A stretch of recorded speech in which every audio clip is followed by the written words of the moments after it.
crack the crystal too.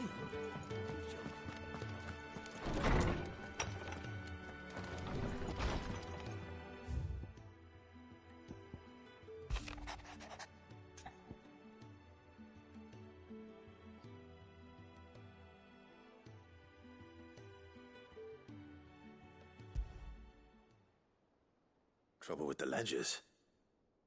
Shouldn't he be asking Otto for help?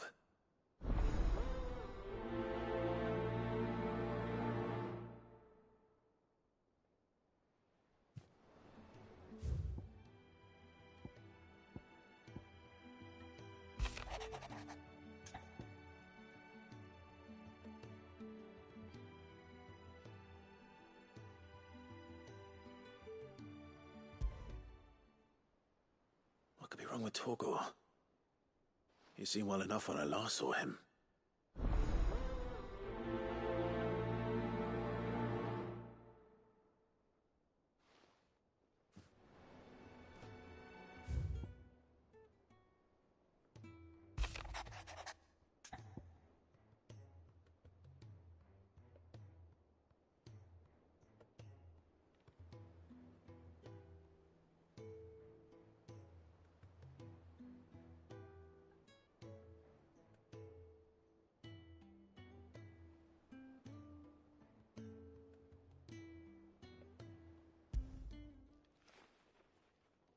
Hopefully it's nothing. But I should speak to Blackthorn just in case.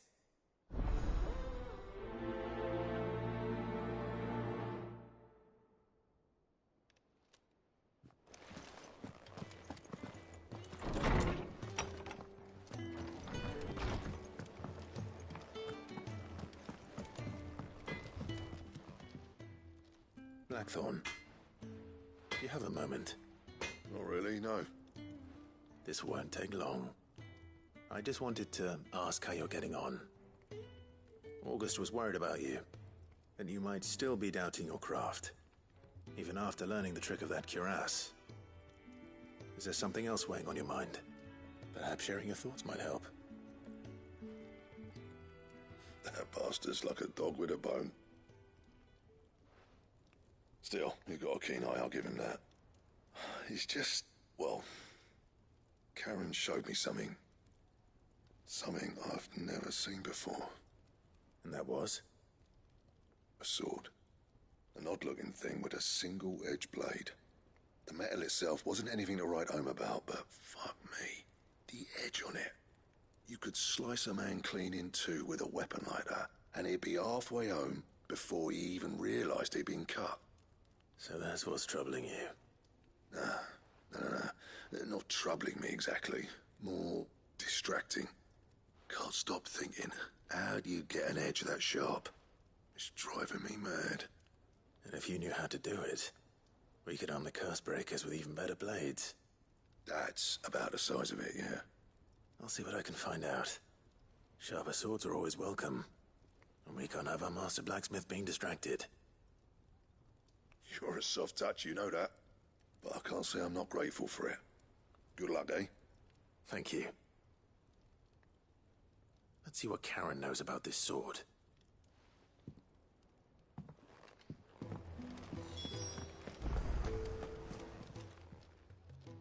I got your note.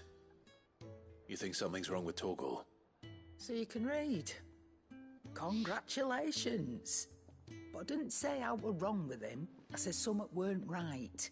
He's not been eating me treats.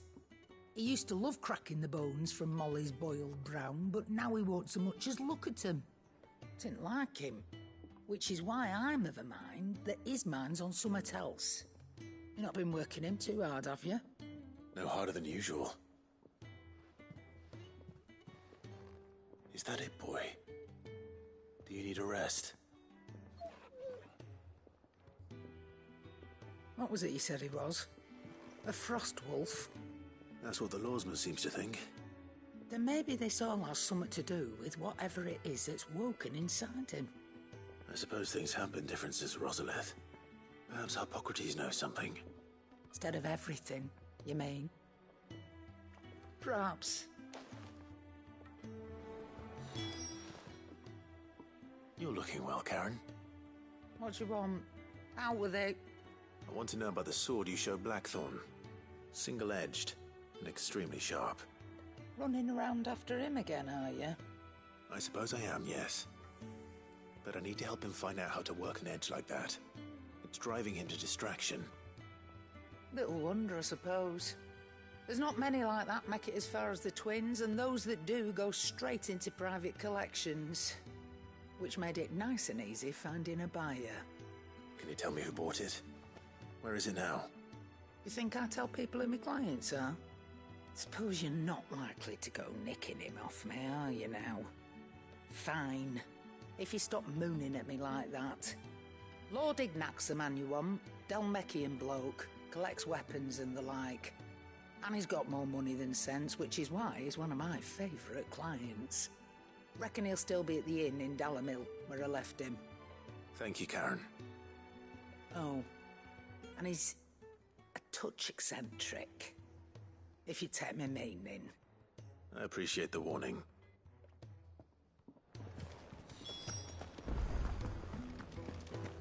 The nobleman who visited.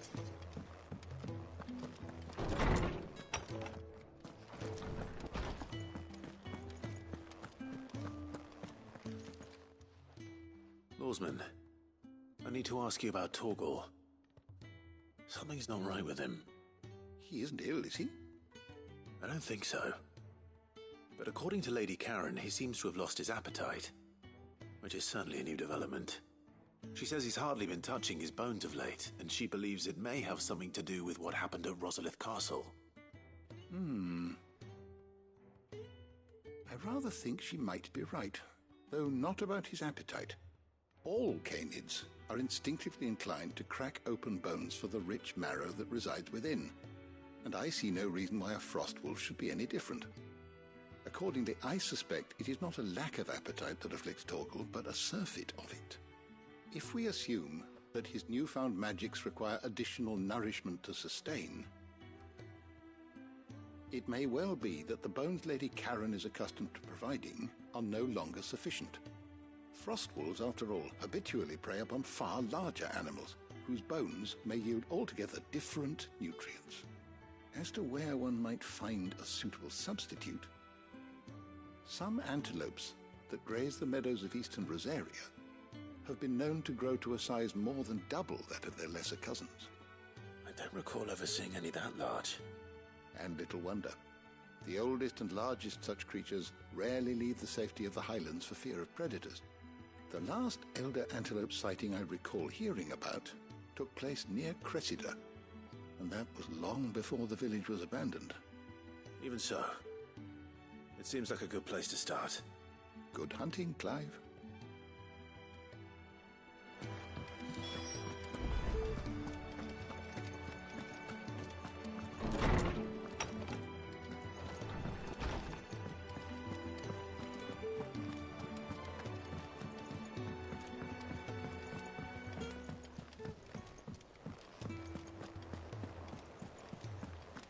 Is that the thing Tomes helped?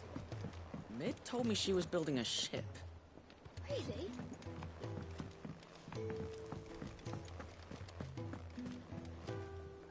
Clive, did you get my letter? That's why I'm here. Shh. Otto won't be listening. Is this better? A little. Listen, I've some bad news. It turns out the hideaway may be slightly behind in its payment to certain lenders, and it may be my fault. But I swear to the goddess, I thought I had the numbers square. Sadly, that square turned out to be more of a circle. 0, you might say. I can straighten it out, I swear, but it's going to take some time, and I'm going to need help keeping it from Otto. Bit late for that, I'd say. There you are! What a surprise! So let me get this straight.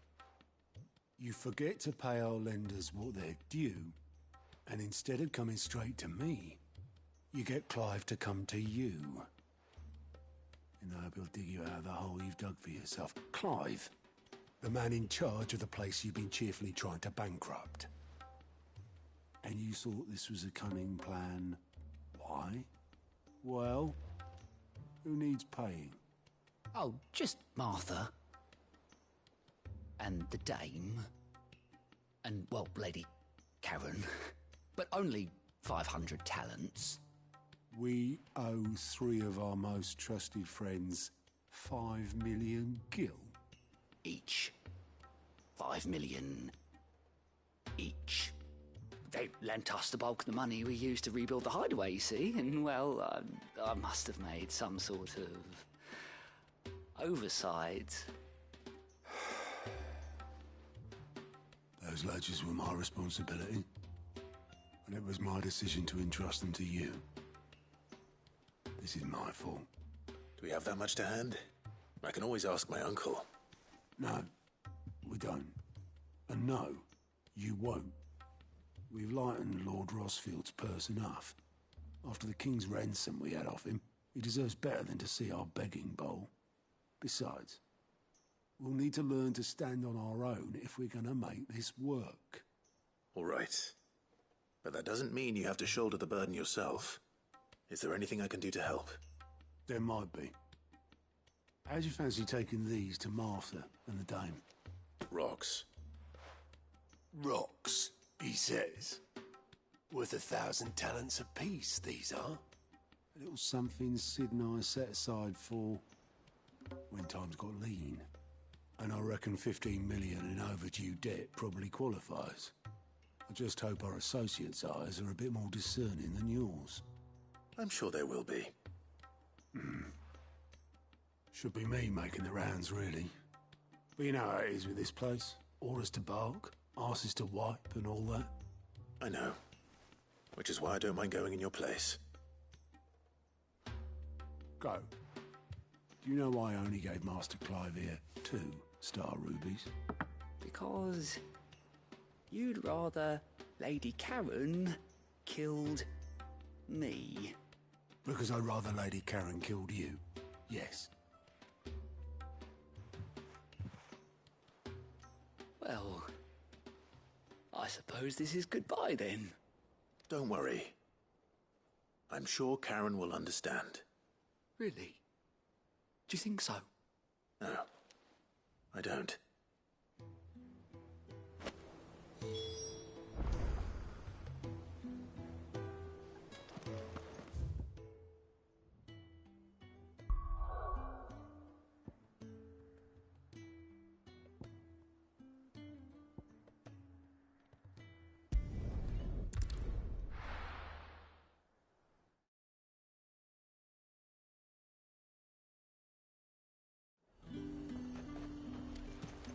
There's talk at the glass gate.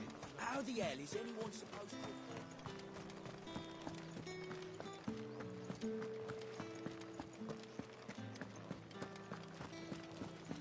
Did you hear? The gates to heaven. I want to see you again.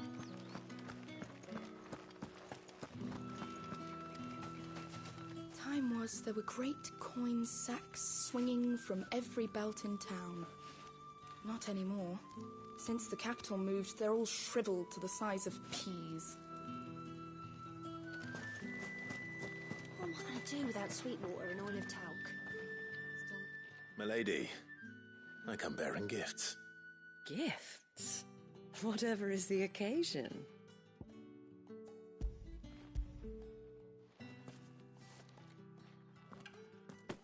Oh my. Clive, you really have outdone yourself.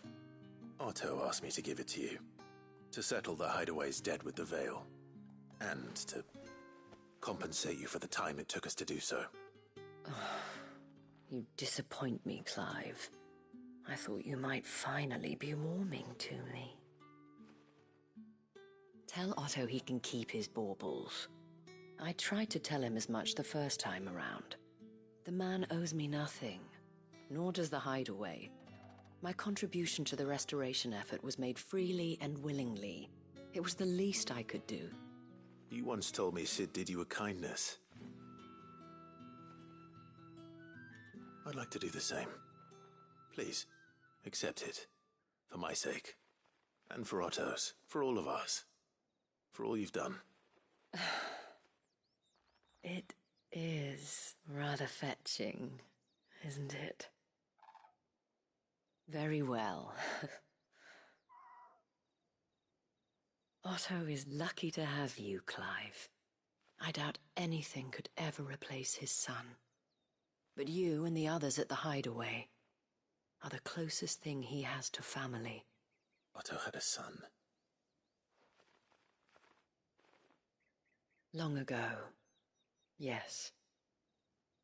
Sid told me Otto lost him when he was just a boy, and blamed himself for not being able to stop it. I don't know how it happened, whether there was anything he could have done, but it was clear that it weighed heavily on him. I didn't know. How could you have? I doubt anyone did. Besides Sid, I've never met a man more keen to bear his sorrows in stoic silence. An ill habit, given that both have always been surrounded by friends desperate to help them. I'm beginning to see that.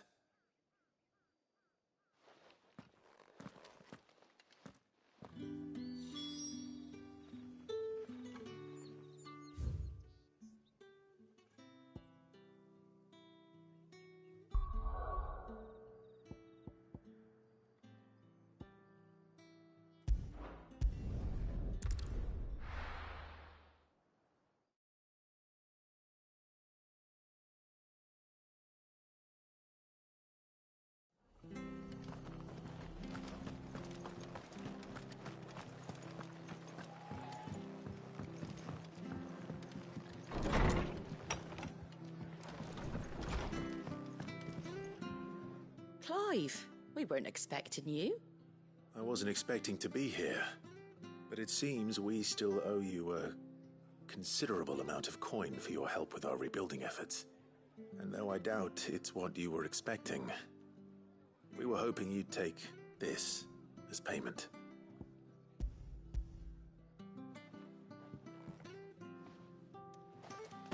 A star ruby? I can't accept this. It's worth at least twice what you owe me. More if you can find yourself the right buyer. Think of the difference as interest. Interest? If word got out I charged that much, no one would ever borrow from me again. Anyway, why are you the one here asking me about this? I'd have expected Otto. Bit much sending the Lord Marquis out to settle your debts, isn't it? The old goat working himself to death again. Something like that. Most days I think he's the only reason the Hideaway's still standing. Same as always, eh? Back when the place was nothing but a twinkle in the eye of a recently retired Lord Commander, word is he was the first one Sid reached out to. Probably knew that without his strong arm and level head, the idea would never get off the ground. Sid may have been the face of the Hideaway, but Otto's always been the backbone. And when Sid passed away, we were all worried that would be the end of it.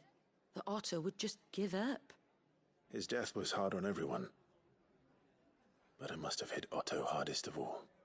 But he didn't give up, did he? Quite the opposite, in fact. If I recall, he was the one who nominated you as Sid's replacement, and rallied the rest around you. I reckon what he saw in Sid, he saw in you too. And don't we all? Doesn't hurt that you're half as stubborn and twice as handsome, neither. That, and you keep good company. I suppose I do.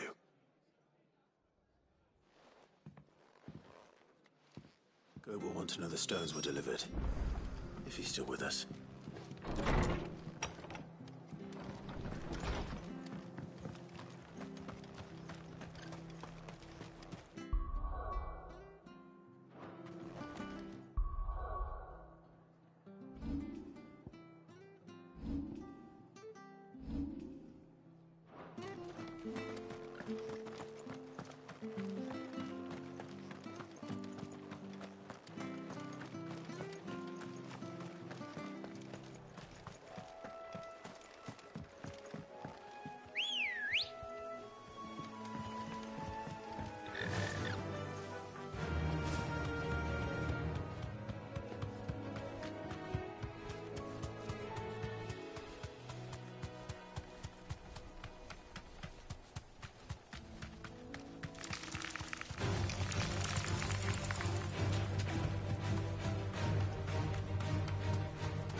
Well, it's certainly quiet. If I were a giant antelope, it would seem like just the place.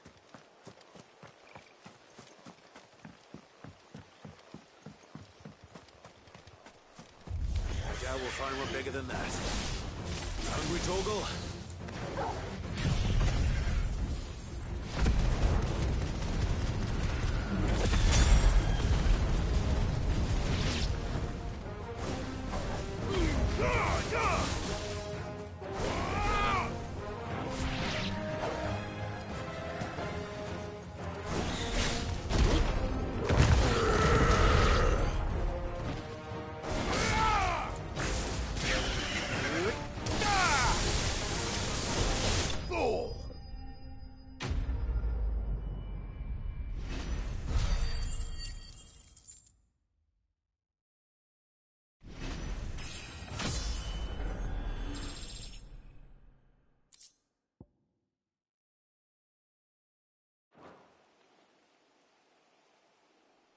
Now,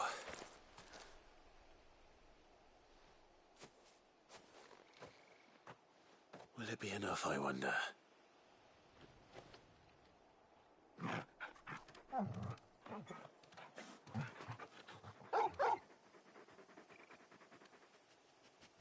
I say that answers my question, which means we owe the lawsmen our thanks. You're just a big puppy, aren't you? A very big puppy. You do know you can take that with you, Torgal. Lady Karen will be relieved to hear you've got your appetite back.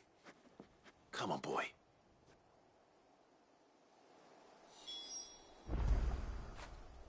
You all right, boy?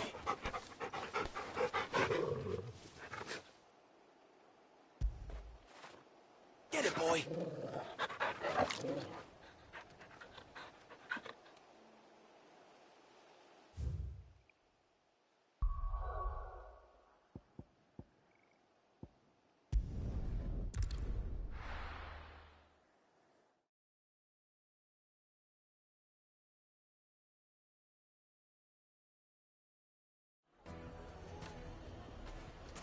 People take notice of wealthy men.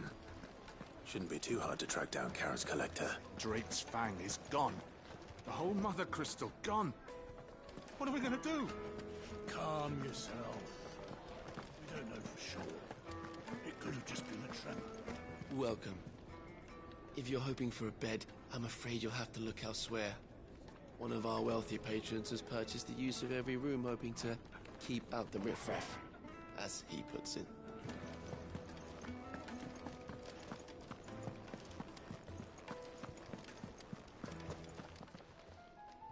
My reputation will be ruined! Ruined! Calm yourself, Lord Ignac, I beg of you, before you do yourself a mischief. Pardon the intrusion, but... Out! Get out! I paid for these rooms so I wouldn't be disturbed. Leave me be! Please, allow me to apologize. His lordship is going through a difficult time, and he's never been fond of guests arriving unannounced. Radim! Get rid of the filthy oaf this instant! Very good, Lord Ignac. Would you mind stepping outside for a moment?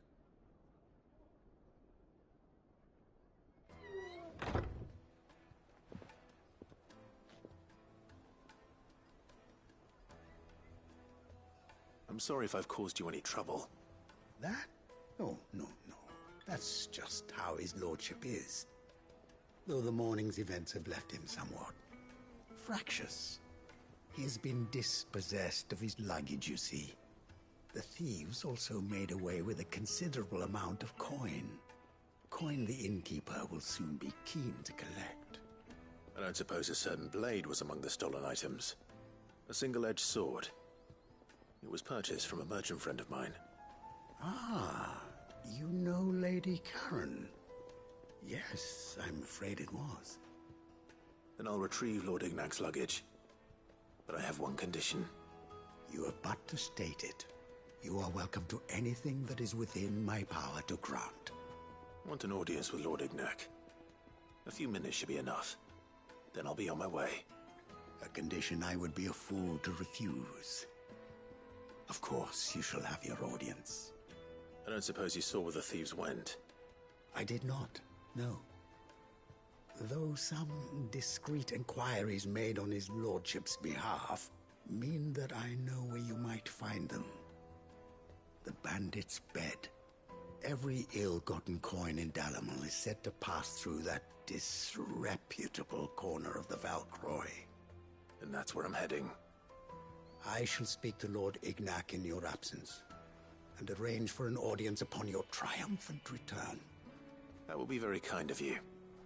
Farewell, and best of luck.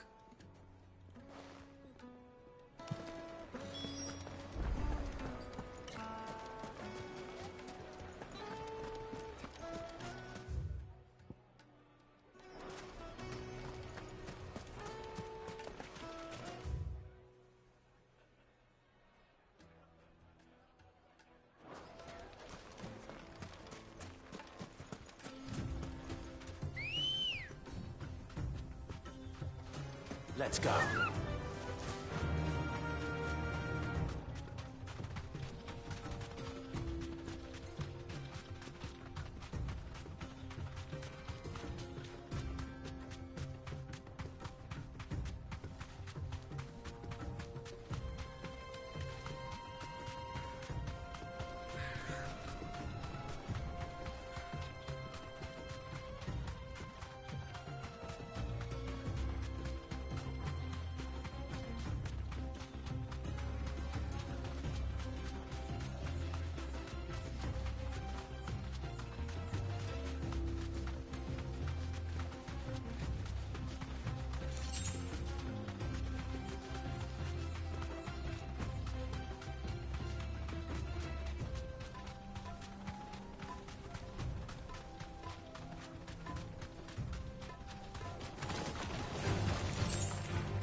Got company!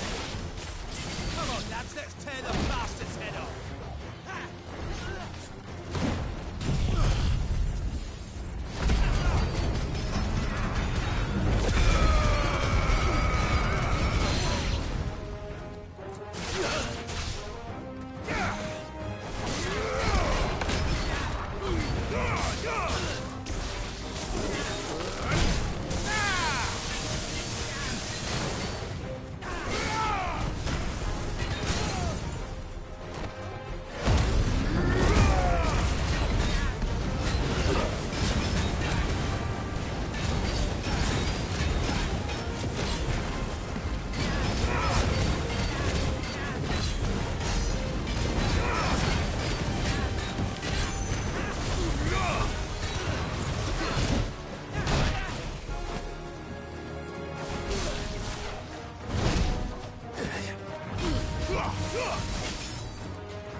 This must be Ignac's luggage.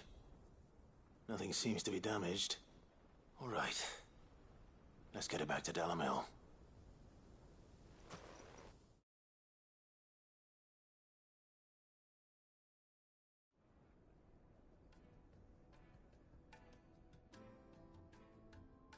I hear I have you to thank for the return of my effects.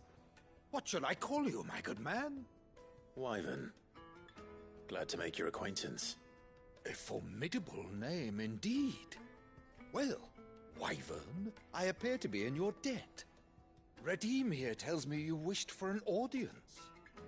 Is that all? A few moments of your time should suffice, yes. You're a peculiar fellow, Wyvern. All right, speak. Master Wyvern was wondering if you could tell him about a certain single-edged sword you recently acquired. Oh, a true work of art, that one. Karen drove me hard on the price, but I would have sold her Radim here to get my hands on that sword. It was made in the Outer Isles, far beyond the Twins, and is used exclusively by the practitioners of a unique school of swordsmanship. They believe no combat should ever exceed a single strike, and hone their blades to such perfection that none ever does. Each sword is made for that one perfect stroke, and for that stroke only. They crack upon a second blow. There's a brutal sort of beauty to it, really. But how do they hone such an edge? Fine question. Why, they use a whetstone, of course. Whetstones, rather. A whole array of them, ranging from the coarse to the fine. 10,000 licks with the sharpening stone, then 10,000 more. But it is the final stone which lends the blade its legendary sharpness. A mineral quite foreign to this great realm of ours. And that is the key. The secret ingredient. Wyvern, it occurs to me that my little lecture is hardly equal to services rendered. Take this, together with my regards. The very stone of which I spoke, far rarer among collectors than even the blade itself, and a far more fitting payment. Thank you. Pardon the intrusion, my lordship. However, it is long past time we prepared ourselves to depart. So it is. I am locked in bitter competition with a rival collector of curiosities. I am one step ahead of the unscrupulous scoundrel, but he is hard at my heels. And there are many other collectors out there.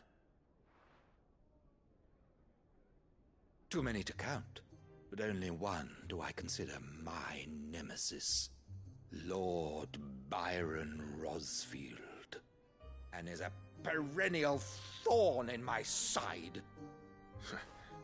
I can imagine. Farewell, Wyvern. May our paths cross again. Radim, we mustn't dawdle.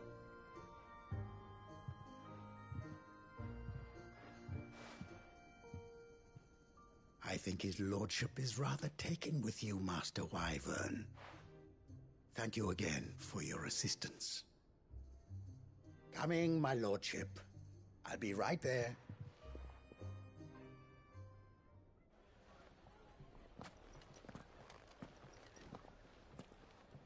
Trust Uncle Byron to find such an interesting rival. Now, let's see what Blackthorn makes of this whetstone, shall we?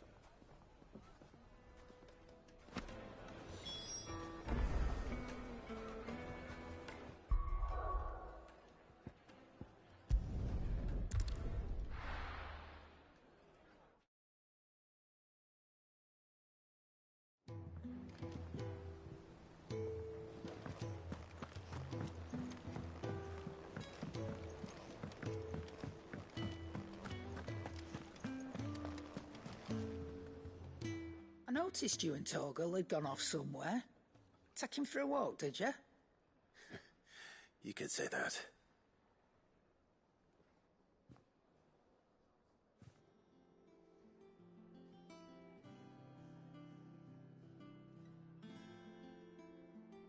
So, Molly's leftovers weren't good enough, eh?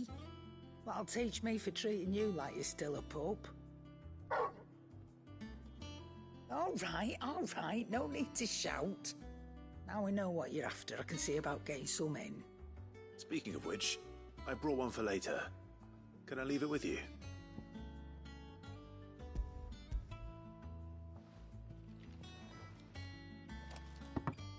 You can, aye. I'm nice like that. In return, you can thank Tomes for me. The bloody know-it-all. I was just on my way to see him.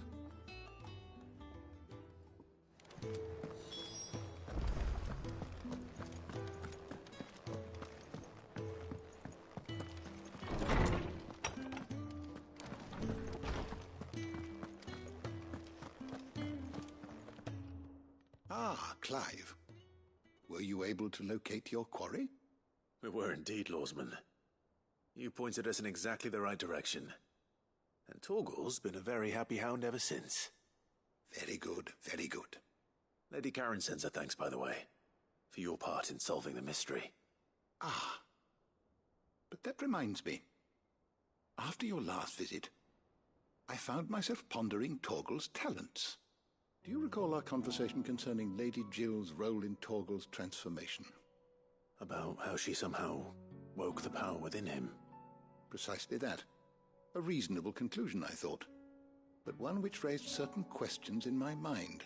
You see, the Fenrir of legend served Shiva and Shiva alone, and while the powers attributed to him are certainly impressive, the records imply they are somewhat different in nature to those you described Torgal as having used.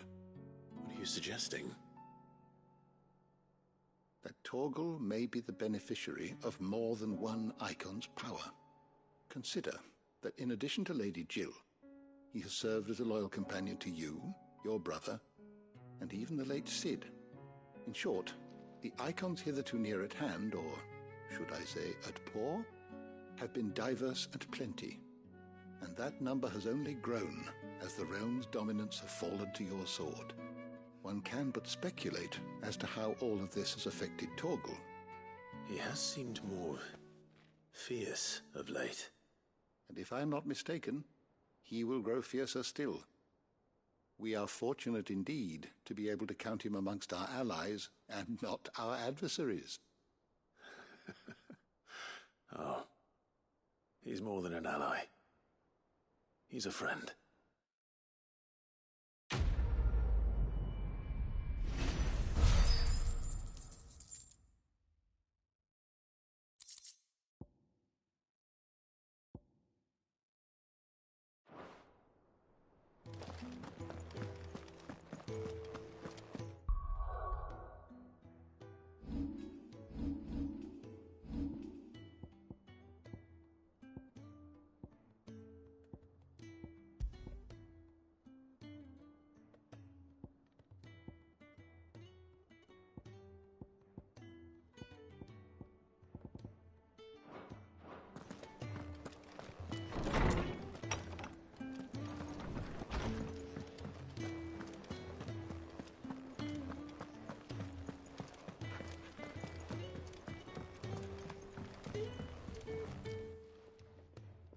Sorry for the wait, but hopefully you'll agree it was worth it.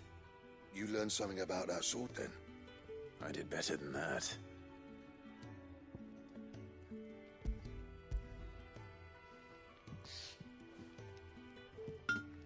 A whetstone? Yes. But not one you'll find anywhere in Valisthea.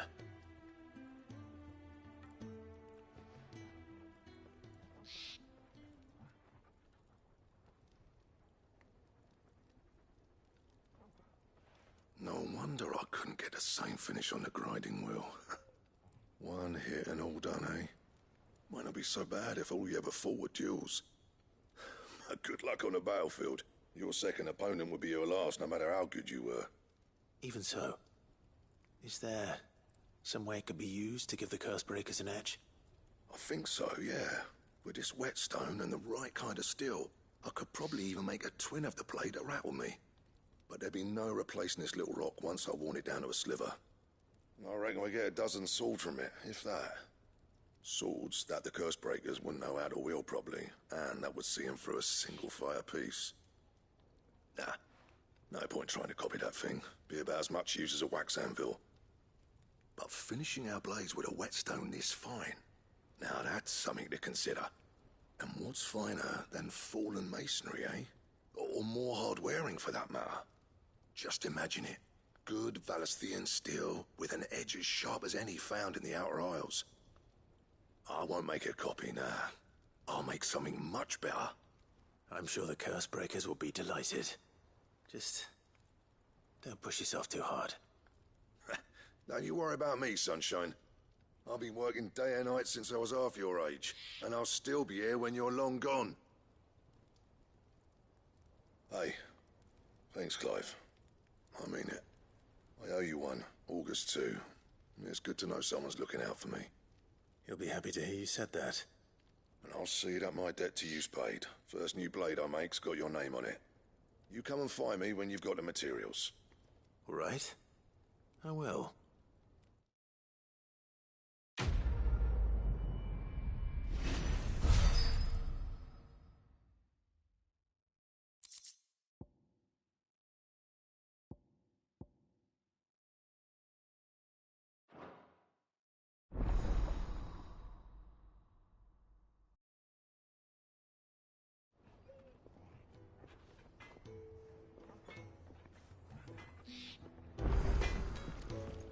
Clive.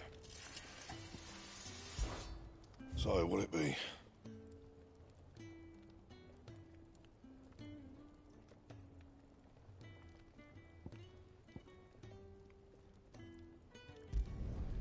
No scratches, right?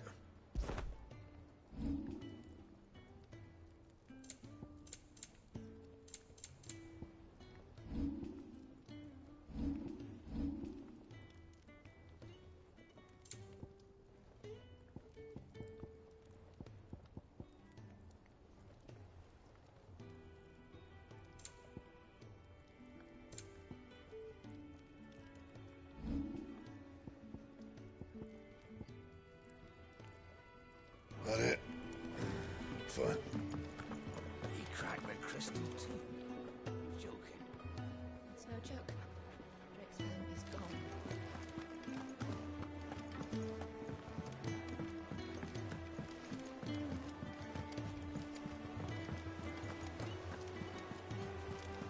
Is that the thing Tomes helped? Mid told me she was building a ship.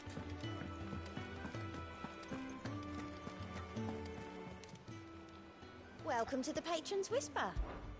Come to claim your just desserts? All yours.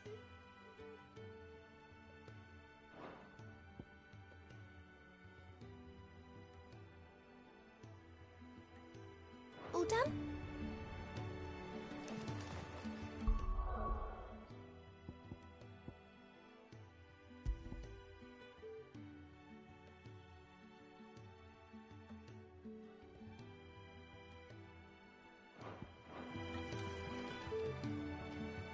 Good. Still alive, I see. So Lady Karen accepted the ruby. Ah, about that. I tried my best, but she was just too stubborn to take it.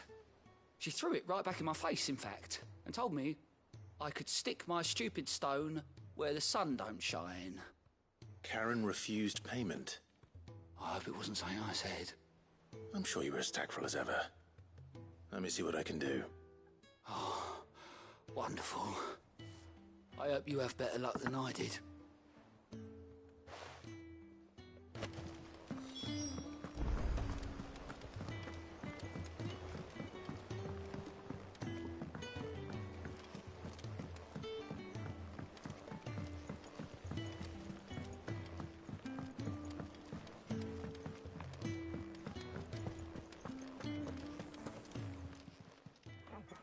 Lady Karen, Goad tells me you weren't happy with our offer.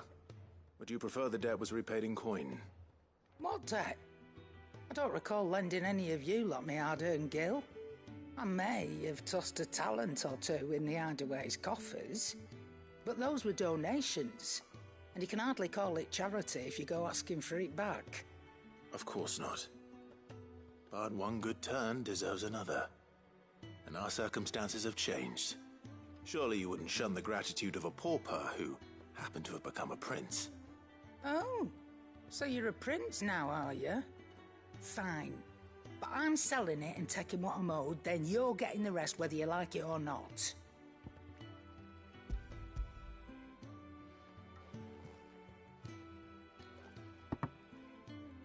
Where'd you even get this? A decent trader might nab 1,000 talents for a star ruby. A canny one, meanwhile, might claim it were nicked from the belt of Sid the Outlaw himself and ask twice as much. Might be I already have a buyer in mind. Might be you even know her. A fine continental maid whose beauty's only eclipsed by a guile in commerce. You wouldn't mind, would you? Not at all. Just be sure to tell her that it's always a pleasure doing business.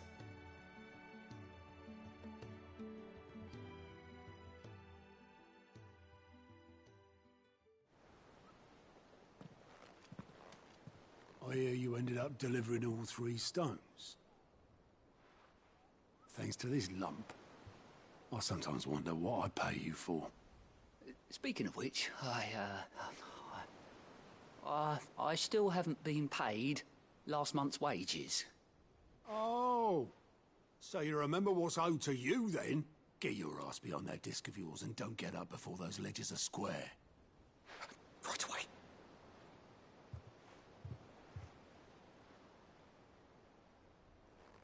I've seen that before. You have, yeah. Plenty of times. It was the only goblet Sid ever used. Either out of habit, or because the filthy sod couldn't be bothered to find a clean one. I knew so little about him. Like most people. Martha and the Dame both seem to have fond memories of him. I bet they do. How long did you know Sid before he... Before he died. 20 summers, give or take. Back in the day, I was a purser on a trade ship, which is where I met him. He bought passage to... I forget where. But having nothing better to do on the long nights, we set up drinking island rum till the morning bell dragged me back to my duties. Quit my post not long after that. On account of making a fine maiden's belly fat. But me and Sid stayed close, promising we'd one day sail the seas again. That was before fate stepped in and said she was having none of it. The magic woke inside my son soon after his first name day, and there was no hiding his knack. Couldn't you and your family have... My family were the ones who summoned the constable, wanted the monster taken away. I couldn't turn my back on him, forget what I felt, and I couldn't for the life of me understand how they could. Luckily, Sid was of the same mind as me. It was him who stood beside me when all I wanted was to tear the whole world down. Him who cried for me when I had no tears left of my own. Him who swore he'd do everything he could to stop it from happening again. And he was true to his word, too. Left the Royal Army once and for all. His ranks, his ribbons, gone. Just like that. Threw away everything he had. All to right a wrong that no one else had the courage to face. I knew then I'd follow that man to the ends of the earth.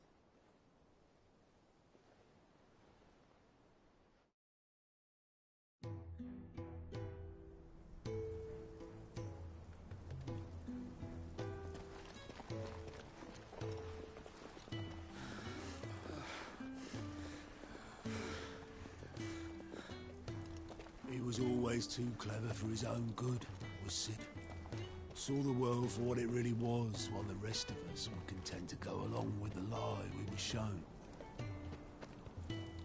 And it can't have been easy, bearing that burden alone.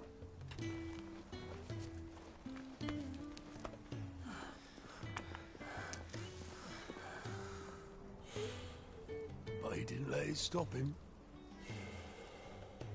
He never lost faith in what he believed was right. And that gave us faith in him. Faith he'd steer us true. So I swore to myself that I'd always be right behind him, ready to catch the stubborn sod if ever he should fall.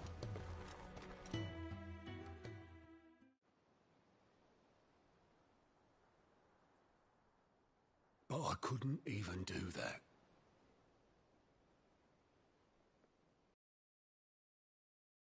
Ignore me. Just the ramblings of a tired old man.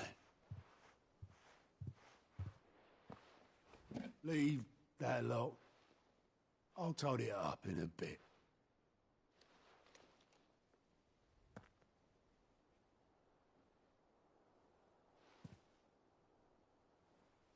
This is Sid's handwriting.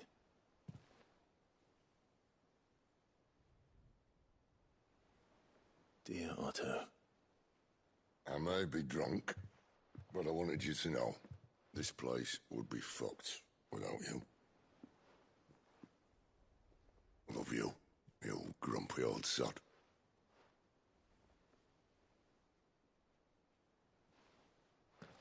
This note. Hmm? What about it? Sid was right. Without you, we'd all be lost.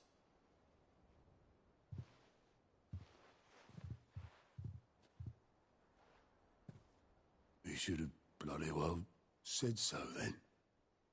Just once. Before he went.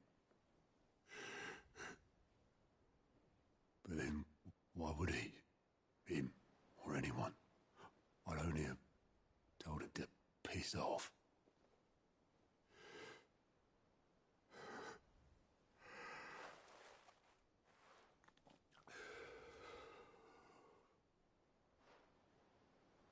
You're wrong, though.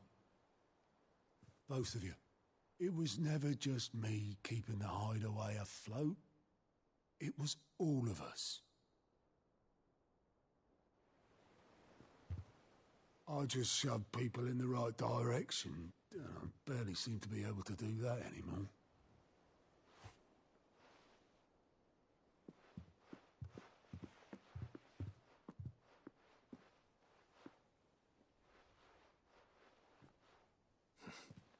Would you rather go at the helm? Well, maybe I've got a few more years left in me. I'm going to hold you to that, Otto. Before you go, Sid would have wanted you to have this. But that's... This'll do me just fine.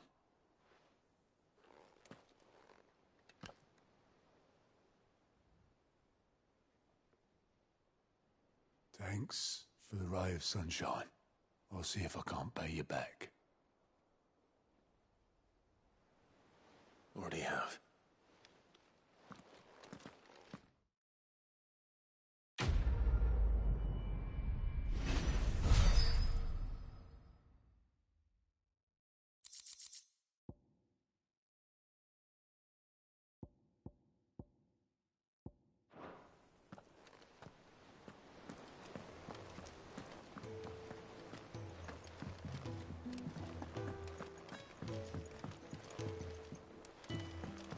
Ned told me she was building a ship.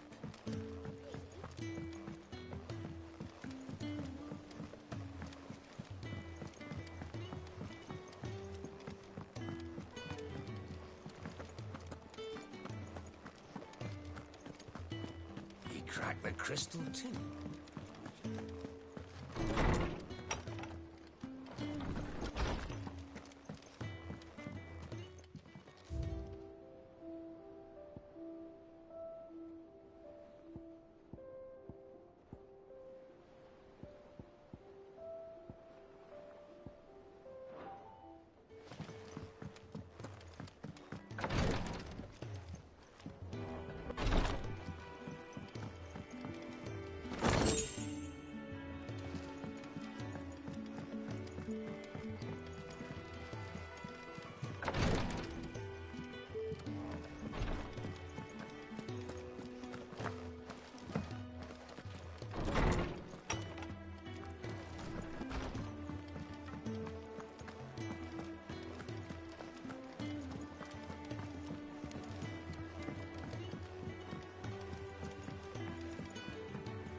Seeing Tomes helped them.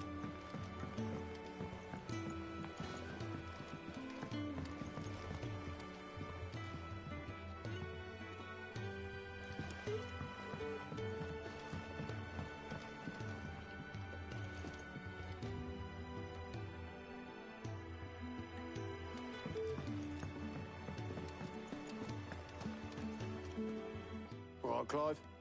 Asterix. Mid finished sending half the hideaway traipsing across the twins, has she? I swear, that girl'd do anything to put off visiting her old dad's grave. No excuses now, though, eh? Not quite. She said there was one final thing she had to take care of. I'm sure she'll be finished soon enough. She said that? In those words? She did, yes. Clive?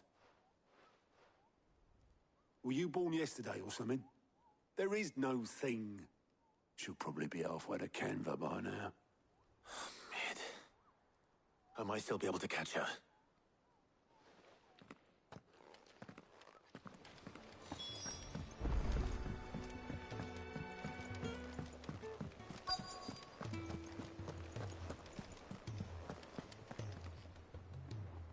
Obelith, have you seen Mid? Yep. In a boat, going that way. Then I'm too late. You in a hurry and all, are you? Oh, I offered to take her across, but she wouldn't wait. Just paid for a dinghy and rowed off. Oars going like the clappers.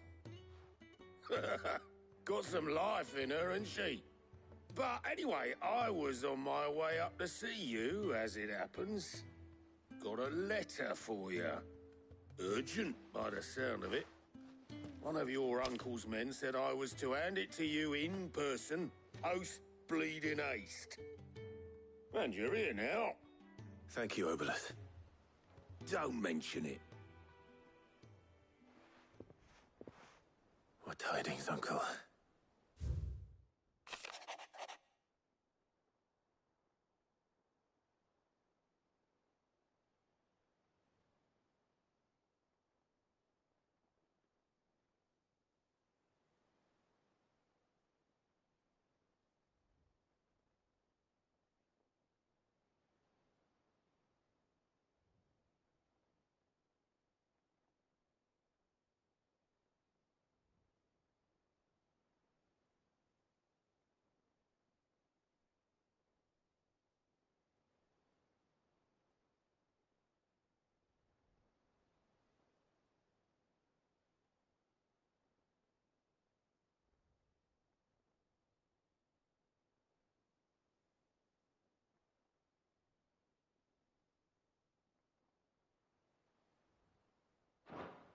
Trouble in Canva. Well, I'll need someone to keep an eye on Mid.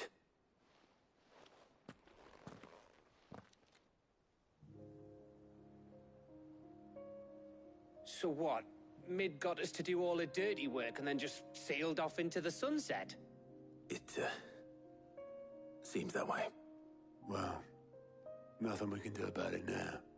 But next time you plan on visiting Sid, you might want to tie her to something before you suggest it. Ah, don't be so hard on her. Got to admit, the dirty work was kind of fun. Everyone pitching in, all that bollocks. Just like when we built this place. You're right. Anyway, we all set to head to the old hideaway. I could do with getting to Canva pretty sharpish. Wouldn't do to keep Lord Rosfield of the Seven High Houses waiting now, would it? Not after he asked for me personally. Gav will be leaving with me. Will you mind the place while we're gone? You can count on me. Just be sure to give Sid and the others my regards. All right. Oh, by the way, Jill will be joining us too. She's got some things to take care of, but she'll meet us there. I hope she's telling the truth at least.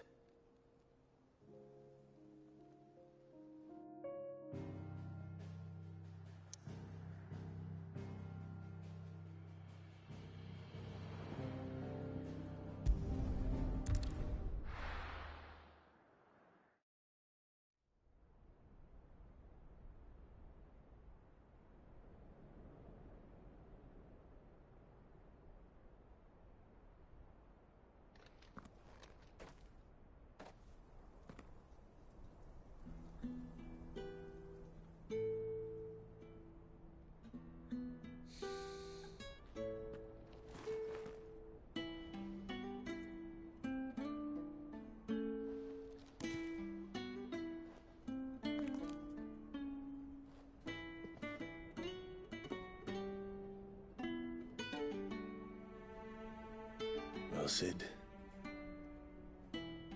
I remember what you told me. But if no one is listening to what you have to say, you may as well not say it.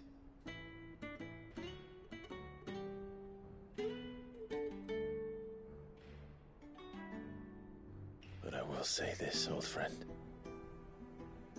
Hugo Kuka is gone.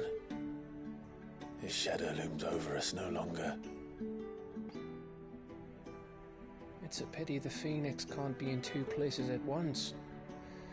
If he'd have been with us, maybe he could have done something for the lost. Not even the Phoenix can bring people back from the dead. Life has a beginning and an end. So we must live while we have the chance. And not as slaves to the crystals, but as free men. May we join you?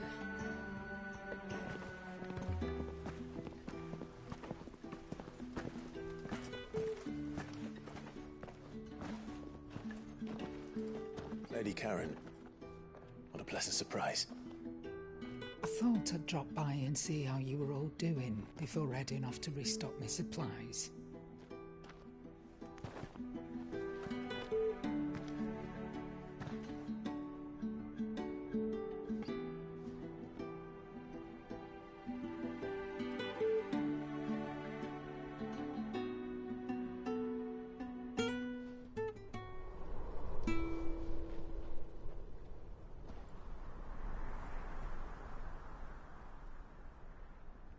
It wasn't the most scenic view back then, but it were never as bad as this. I know. The blight marches on.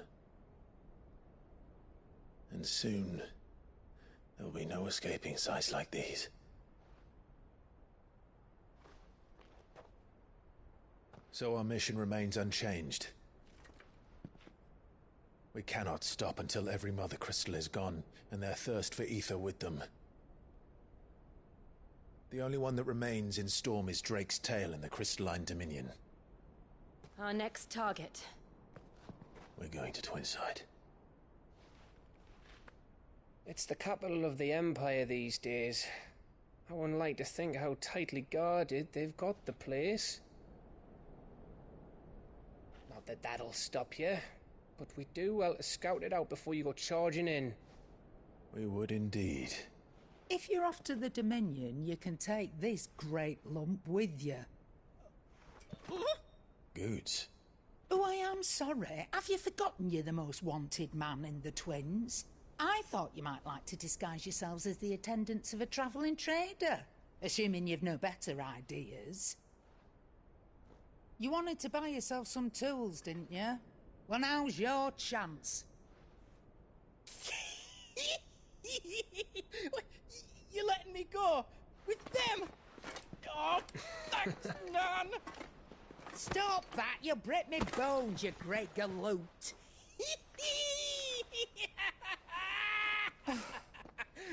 There's a caravan that runs back and forth between the Dominion and the Bocklab markets. It's managed by the Merchants Guild. Just show them Goots' traders pass and you'll be on your way. It'll be a damn sight less risky than footing it the length of the Crystal Road. That's for sure. Thank you, Karen. And glad to have you with us, Goots. Okay then. I'll get me things and I'll meet yous there. See yous down in Bocklad. Get off! Me poor fingers! Jill, you're with me. Understood. And Gav? Already on my way, Captain. Be careful. Aren't I always?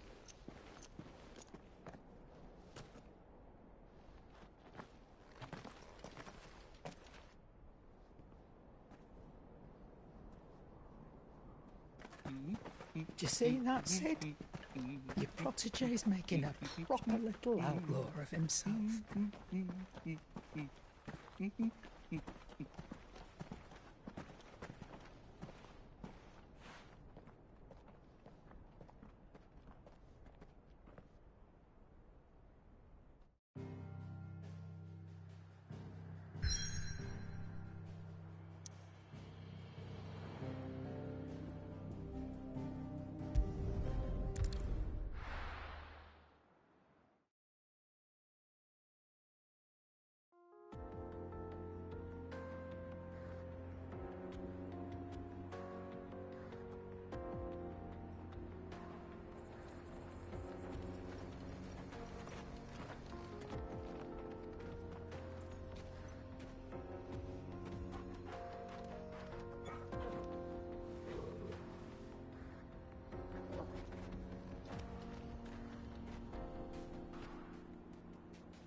How are you feeling?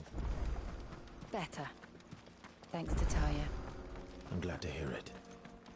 And Torgal helped too. Didn't you, boy?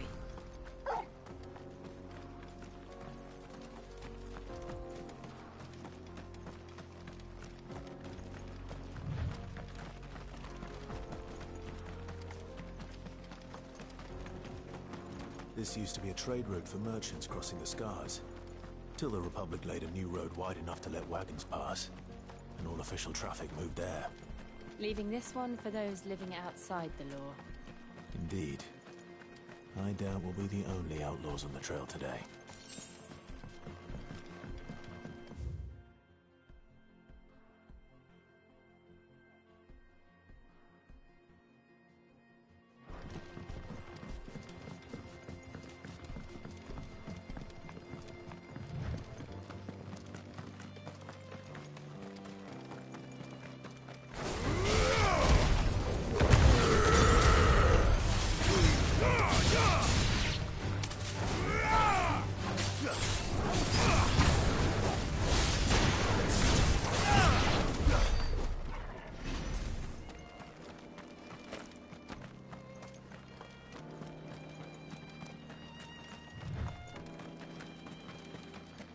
So what do you think?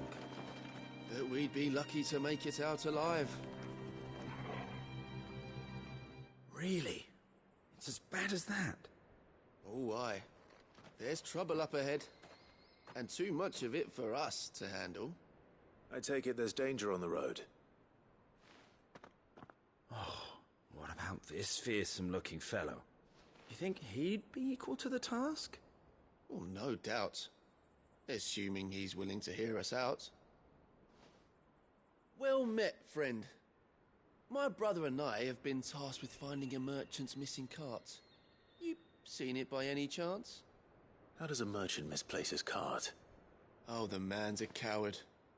When he thought goblins might come a-snarling, he ran, leaving his livelihood abandoned in the pass. He sent the two of us to fetch it, but it's gone. Now, I'm not much of a thinker, but I know the work of thieves when I see it. My brother's right on all accounts. And by my estimation, the bastards are lying in wait just down the road.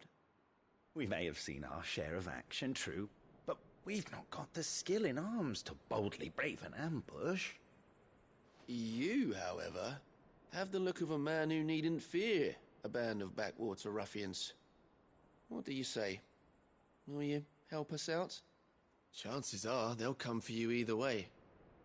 But if you promise to lend us a hand, at least you'll pocket a reward for your troubles. Well, if I'm going to have to deal with them anyway. You've clearly got a fine head on those broad shoulders. We're lucky you came along. Now, hoping to make a heavy purse in Bocklad, our merchant friend loaded his cart with as much as it would carry. Reckon he won't be forking over the rest of our fee if we don't find those goods. So, while you're seeing to those bandits, you keep your eyes open. All right. Just don't expect me to drag the cart out of there myself. No. You can leave the cart to us. You just put an end to those bandits and point us in the right direction. You do that, we'll take care of the rest.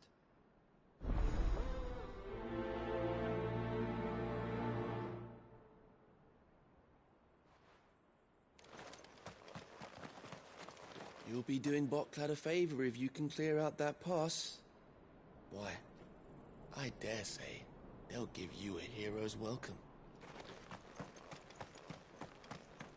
I'm not sure I trust those two. But if there are bandits lying in wait, I should probably take it. Look lively, you lot. Not guests.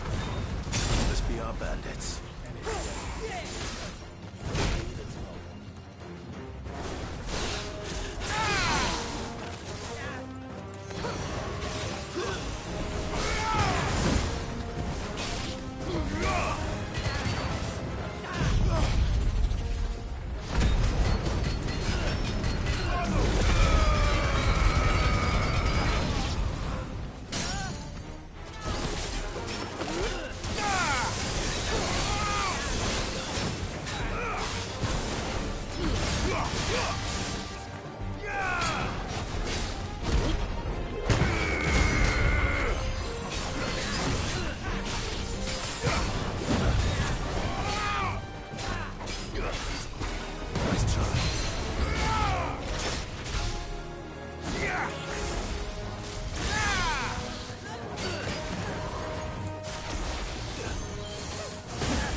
That's them dealt with. Now, where's that cart?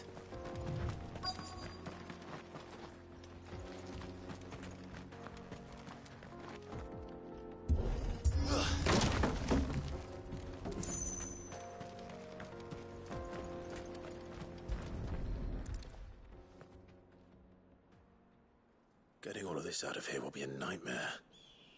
Seems we've found ourselves the right man for the job, wouldn't you say? Found the cart and didn't leave a single bastard breathing. Our merchant friend will be delighted. And how exactly will he be getting his goods out of here? You leave that to us. After all, it'd be wrong to make such a fine warrior haul cabbages to market. You've done your part. And that's all you need to worry about. Here.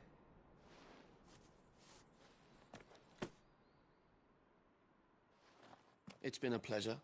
Now piss off. There's no need to be so rude, brother. What if we want his help again next time?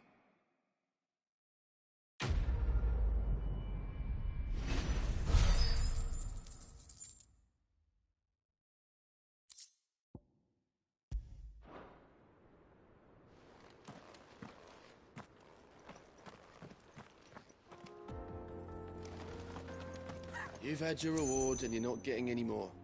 Now piss off.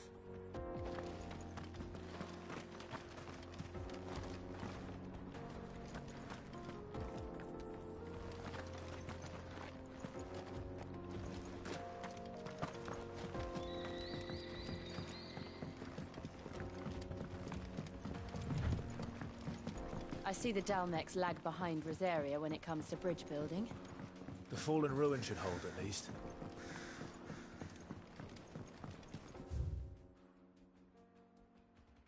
The path continues on the other side.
So this is Zemeckis.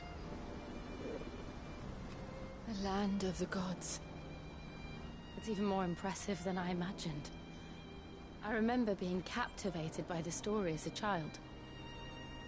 Long, long ago, man was overcome by avarice and challenged the gods in a bid to win their power. The final battle took place here, at these falls. Or so the legend goes. If anyone ever manages to plumb those depths, perhaps we'll learn if there's any truth to the tale. That the gods emerged victorious and punished man for his defiance by visiting upon him 2 curses. Dominance and bearers. To tell the truth, I always thought it strange that the dominant and their icons were deemed a curse. Back home, the dominant inherited the throne. They were admired and exalted, not spurned. Whenever I got to that part of the story, I always assumed there must be something I'd misunderstood. You had a lot of storybooks, didn't you? In your room, I mean. When we were young. The old legends were always my favorites. Epic battles between gods and men. Father encouraged me to read as much as I could. He thought it good for my education. You really were a boy like any other, weren't you?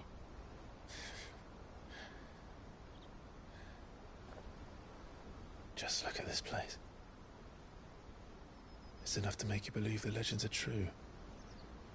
I know.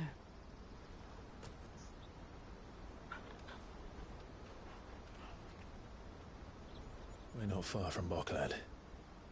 The road will be busier up ahead. And we'll have to keep our wits about us.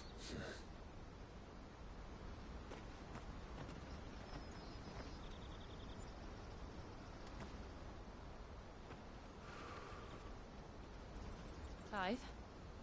Something wrong? Nothing. It's nothing.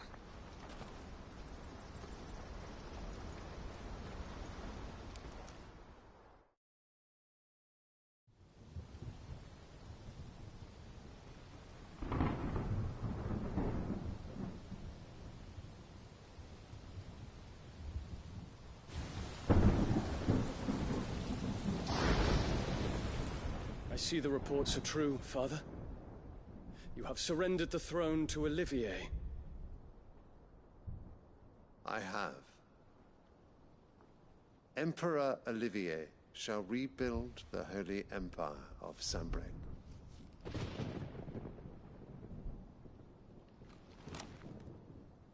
How is he to rule an empire? He is but a boy. I shall advise him until he comes of age. Father, please. Or for as long as I am able. The empire we seek to build needs young blood to rule it, and I can think of none better suited to the task.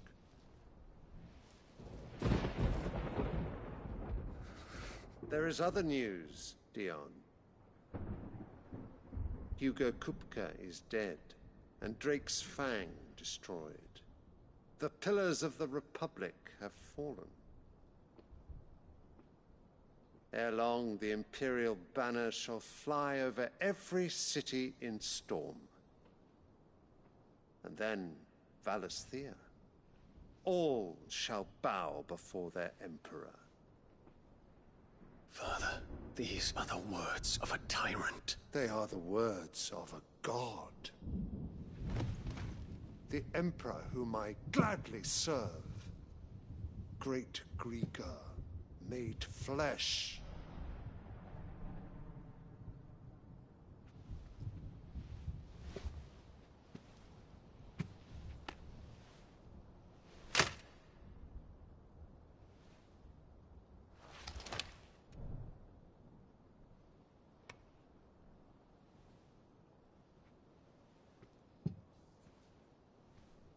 Return to your camp, Dion, and ready your forces.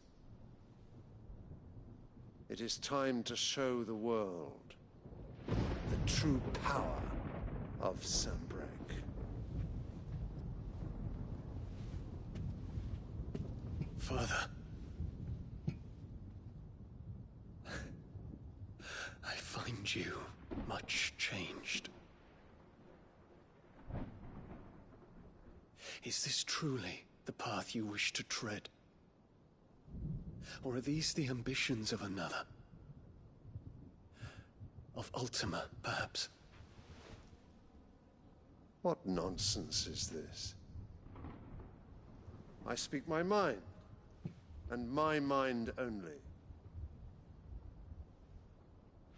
Though I do owe Annabella thanks for reminding me of certain truths regarding the nature of nations, of rulers, and of the divine.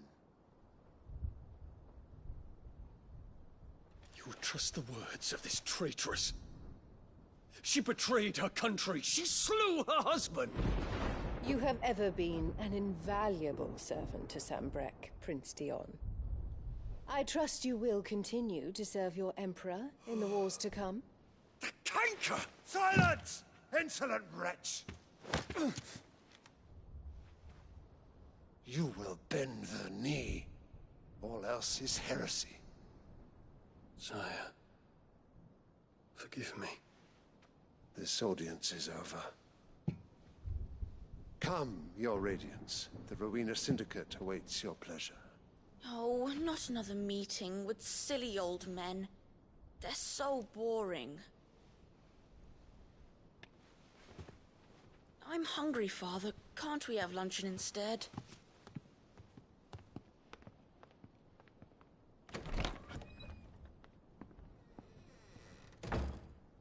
Does it pain you that you will not inherit your father's throne?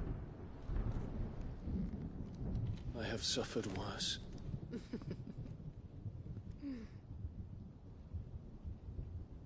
Count your blessings, Dion.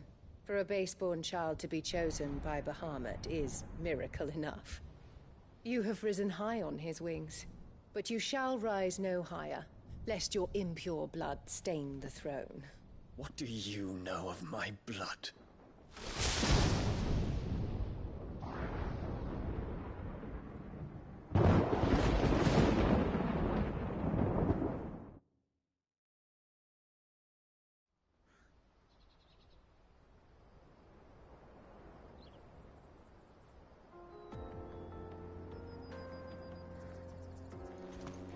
The Boklab markets are to the north.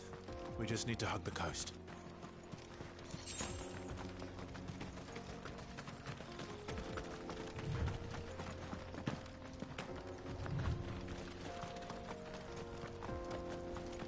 Infiltrating the Dominion won't be easy with the Imperials on high alert.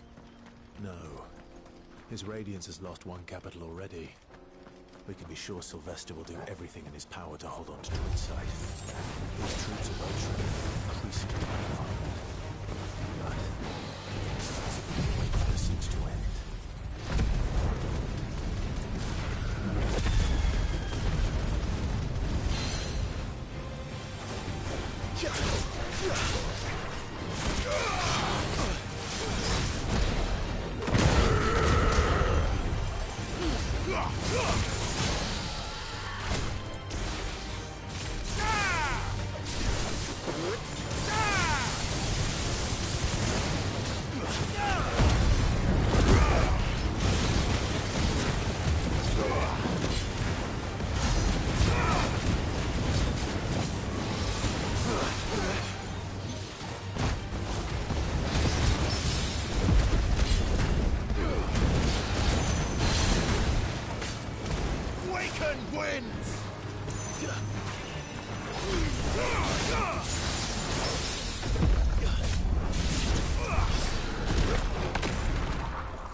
They've closed the road to Randalar.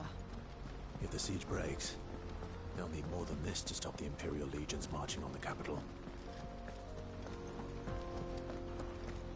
If you haven't got a pass, you're not getting through. Please. Oh, I'm done for. If I can't get these goods to Randalar, how will I pay?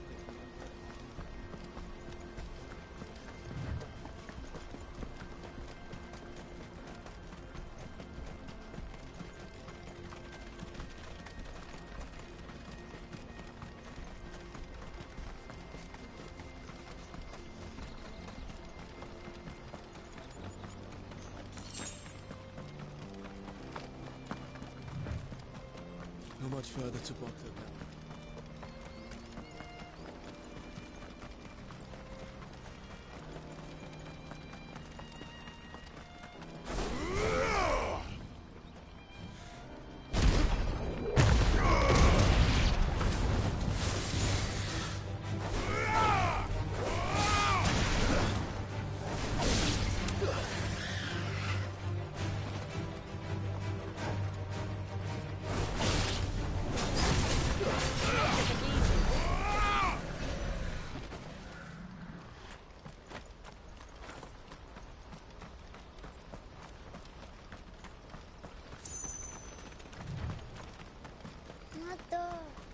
More refugees.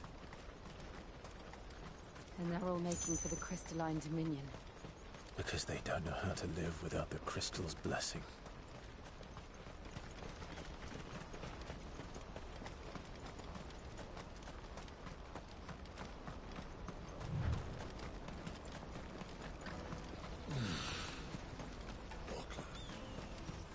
There are no crystals here. This is where we're supposed to meet Goots, isn't it? That's right. He said he'd wait for us here after replenishing his supplies. I dare say he'll have finished by now. Service at the best.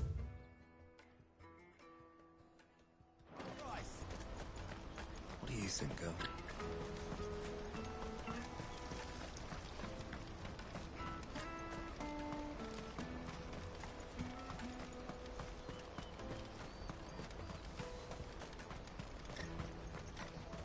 This is everything. Let me carry your goods. I'm cheap.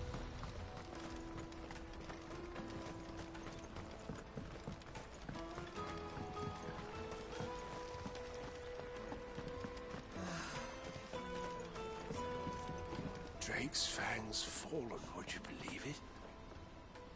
No wonder everyone's taken to the road. That's not all. I heard Lord Kupka fell too. The Republic's not long for this world, if you ask me.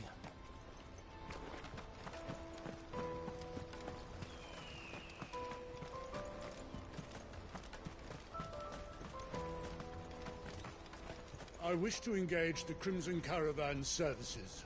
Where's the proprietress? She's otherwise engaged at present, my lord. Come back later.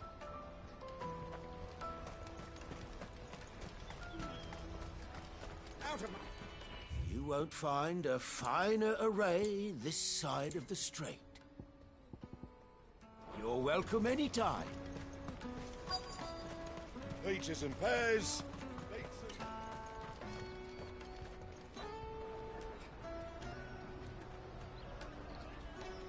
Wonders from across the water. Come one, come all. Feast your eyes. Good sir, can I interest you in...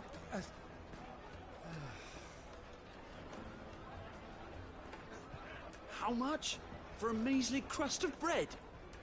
You won't find any cheaper. Not nowadays. But you're more than welcome to look.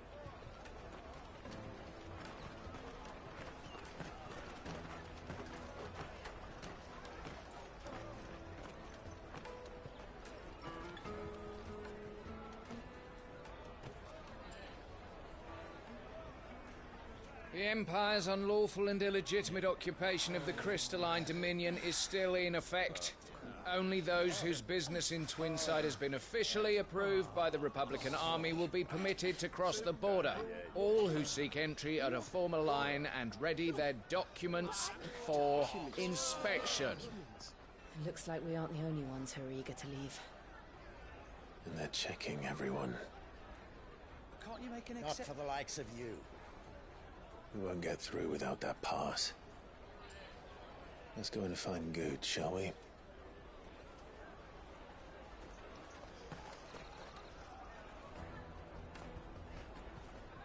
He must be around here somewhere. You won't find anything of this quality in Twinside.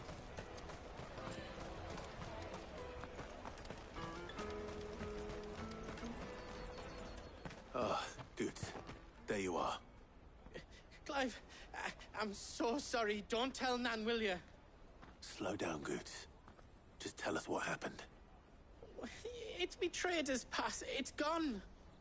We cannot ride the caravan without it. We won't even be able to get through the flipping checkpoint. Do you remember when you last saw it? It was in my pocket a minute ago. Then a bairn bumped into me and... Yeah. You don't think that they might have nicked it, do you? It wouldn't surprise me. A busy market like this is prime territory for pickpockets. So, to get the pass back, we need to find this child. Where would we even start? I know where! I've got a pal in Bocklad who might be able to help us. No one knows more about what goes on round here than she does. Where do we find her? She's the owner of the Crimson Caravans, up that way. Sign's got a red chocobo on it. No time like the present. You two go on ahead. I'm gonna check the rest of my stuff, make sure no one else is missing. All right. We'll meet you there. Go to the Crimson Caravans and ask for the owner. It's the place with the red chocobo on the sign. Big red chocobo. Let's keep an eye out for this red chocobo, then. And the other on our purses. Stops next to the check.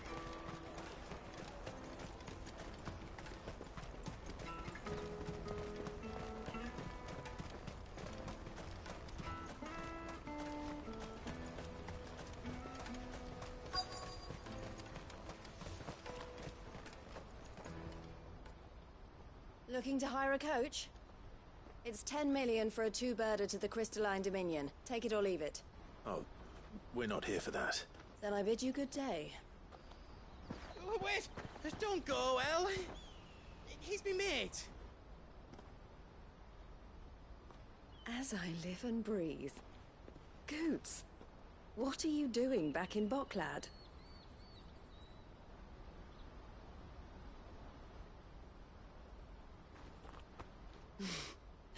I gather Lady Karen didn't send you.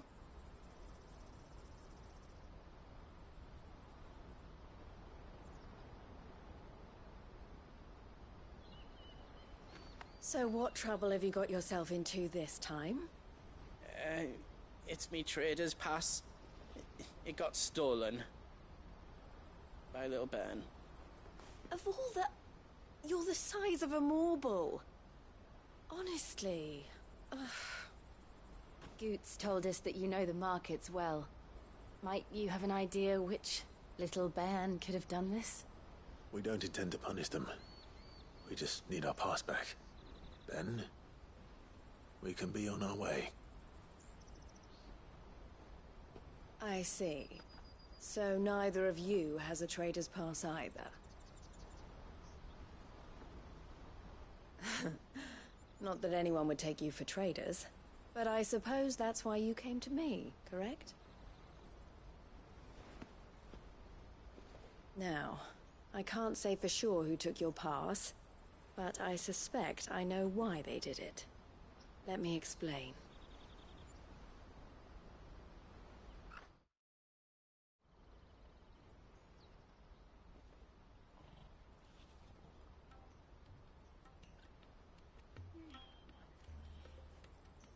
Ever since the Fist marched on the Dominion, the Republic has been clamping down on any commerce that might aid the Empire more than it does us.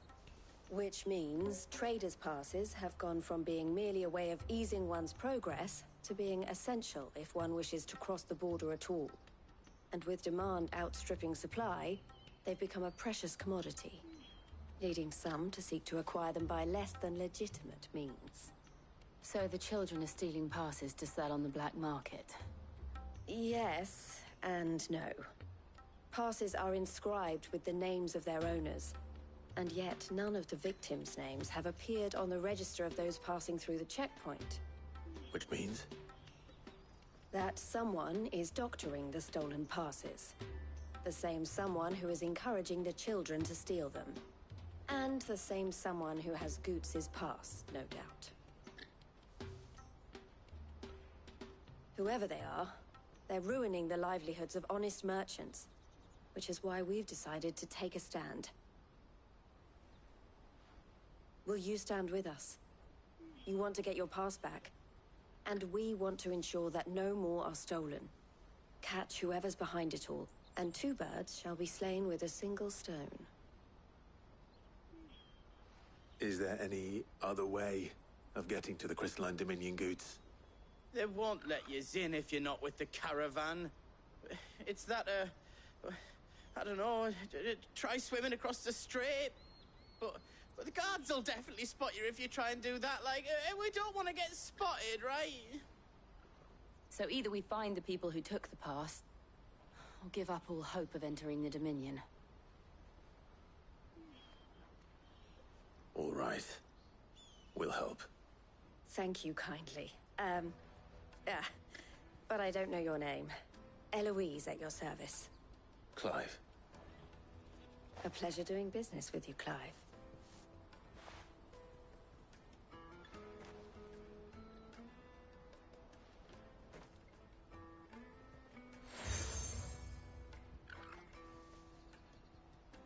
The proprietor of the furniture makers by the coach stop is spearheading the search.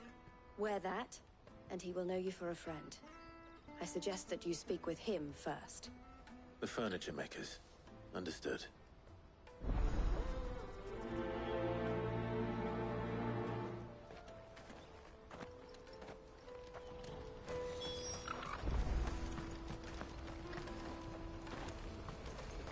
Out of my sight, wretch!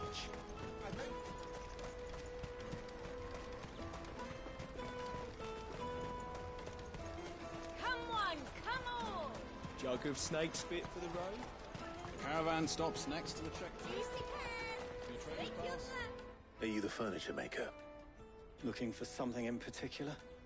Ah, Eloise collared you too, eh? Then I expect you want to know more. She told me you were leading the hunt for the pickpockets. What have you learned? For one, that they're targeting the traders carrying the biggest packs. Harder to watch your back, see? And less chance of the mark giving chase if they're spotted. Not that they'd be likely to catch them. Those imps know every inch of this warren like the backs of their hands. Their eyes must have lit up when they saw Goots. The fishmonger round by the gate's been trying to track down the children involved. You should go and have a word with her. Thank you. We will.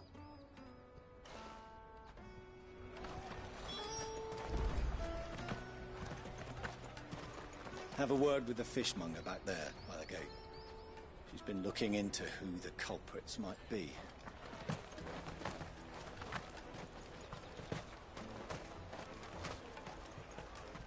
You won't find anything of this quality in Twinside. You should come with me to the Dominion. Life will be... Fish for sale! Fresh sorted and smoked! Can I interest you? Ah, sorry.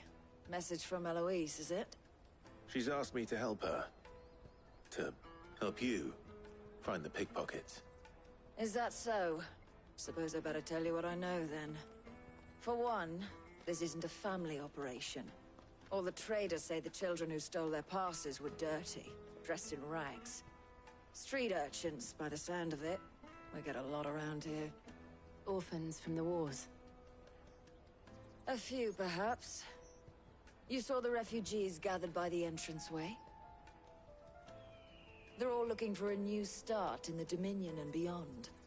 Some of them take it as an opportunity to rid themselves of unwanted baggage. The shame of it. Whoever's behind this would have to have made themselves known to the children at some point. And so should we. You should start with the children around here, then. I doubt they're the ones involved, but they might have heard something. It's worth a try. All right, then. Questioning children. How hard can that be? Remember when half the people coming through here... Come, taste my peaches! They're sweet as... I'll take the large one.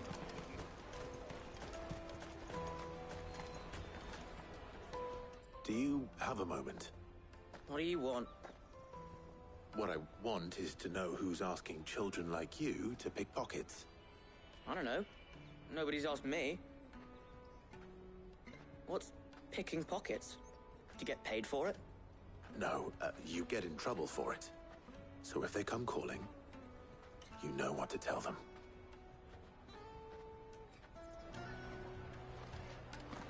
Caravan stops next to the check. Excuse me? What do you want?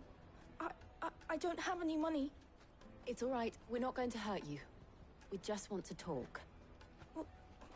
What about? We've heard that some very bad people are making children like you steal from travelers.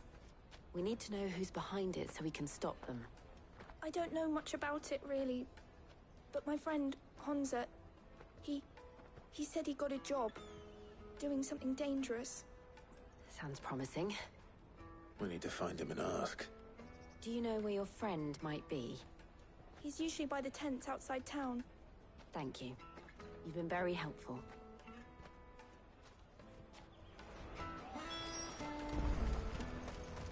Come on, come on!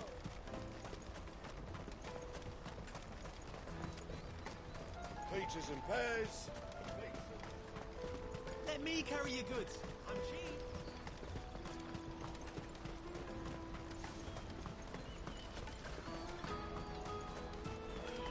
That's that then. She must have meant the refugee camp.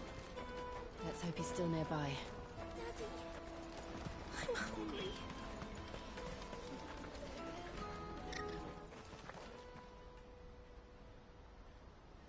That big fat donkey was easy pickings. He wouldn't have noticed if we'd robbed his boots off him. Yeah. Wish we hadn't handed over the pass, though. Could use one of those things to get out of this dump. Chance would be a fine thing. The moment they found out, they'd string us up by our guts. Would they now? Perhaps you'd like to introduce us to these charming characters. Shit, we're in trouble now. What do we do? You two get caught if you want. I'm off. Hunter, where are you going? So that was Hunter, eh? Jill, you watch these two. I'm going after him. All right.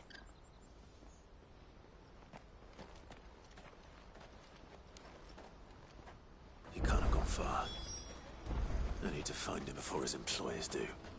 Daddy, I'm hungry.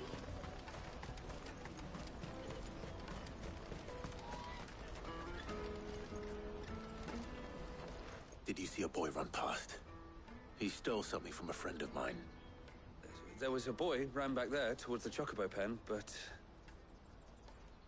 Thank you.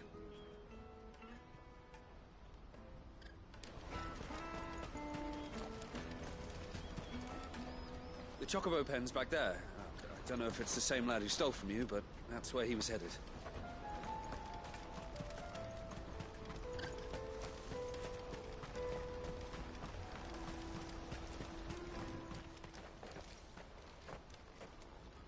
Shit.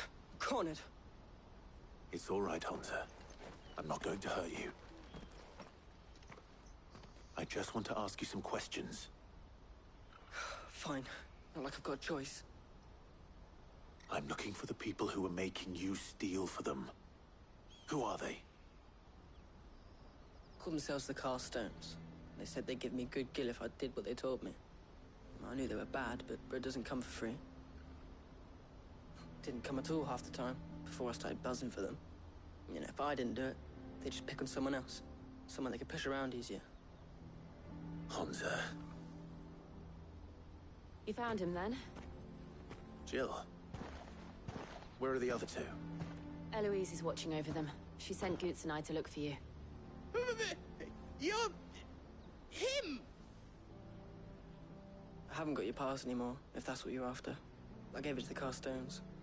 Whatever you do to me, I can't get it back. Not that I go against them anyway. If it weren't for their gill, me and my mates would have starved.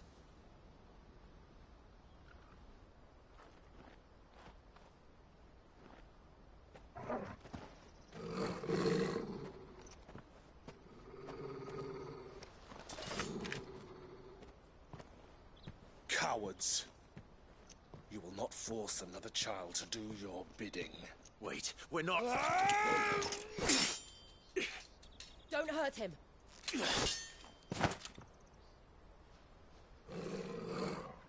You're making a mistake. We're on the same side. Like hell we are. That brooch. Where did you get it? Master Theo? Goots. What are you doing with these people? Unless you're the ones my sister was talking about. Your sister?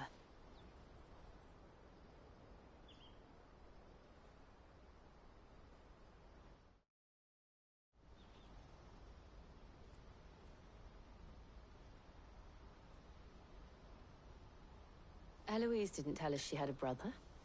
And why would she? I'm just her back and a blade.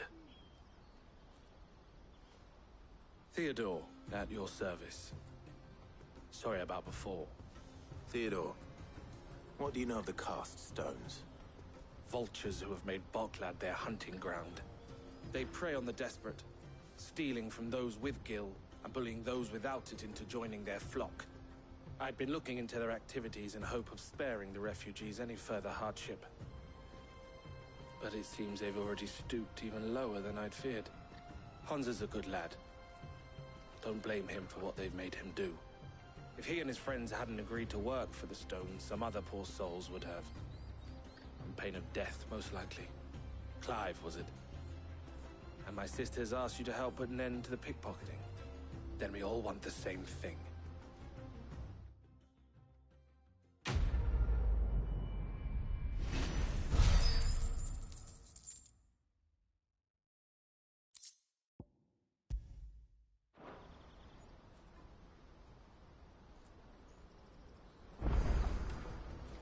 Oh, where is it? I'm sorry.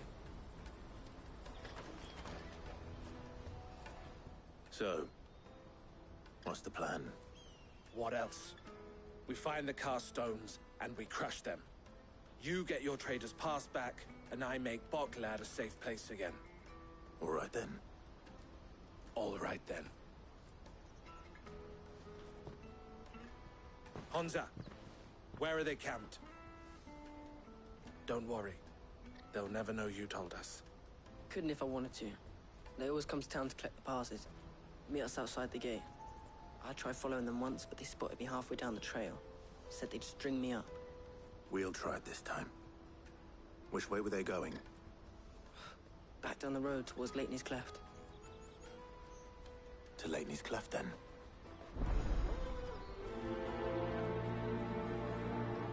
Leighton's Cleft is to the south, past the camp. No, better not have scared him.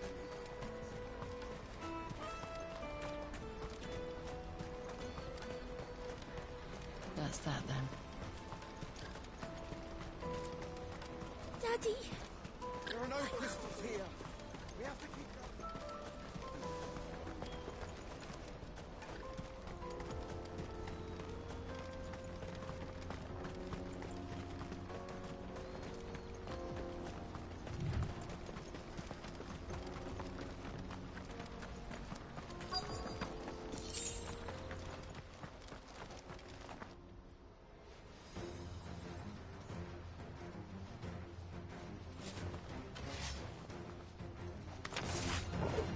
That's the one who's been sticking his nose in our business. You should have minded your own.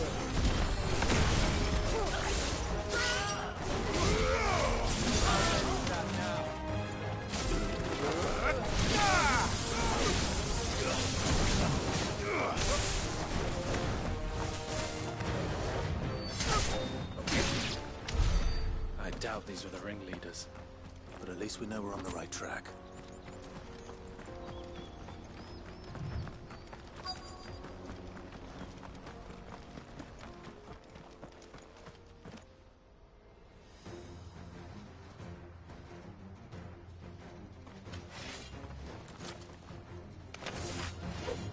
We got company!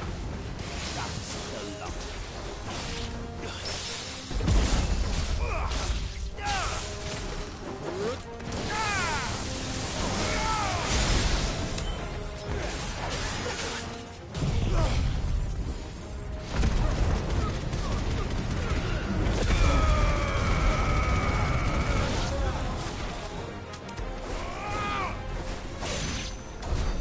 More foot soldiers.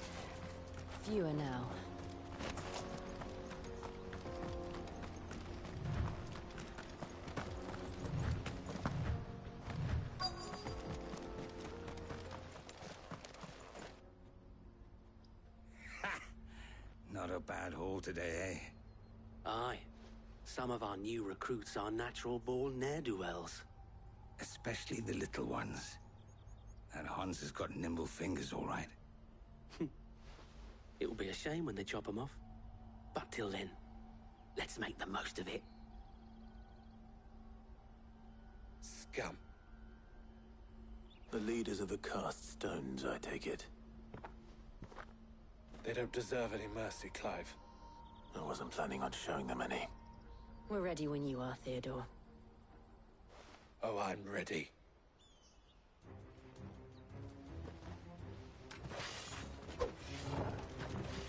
Fuck! It's that guard from Bokland! Kill him! Kill them all!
And they say crime doesn't pay.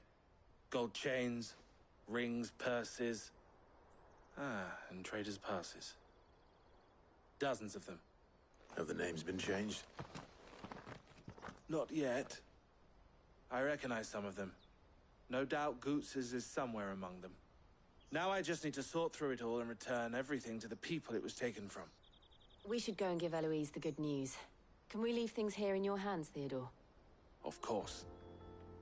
Oh, and, be sure to tell her of the part I played, won't you? We'll be glad to.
That's that then.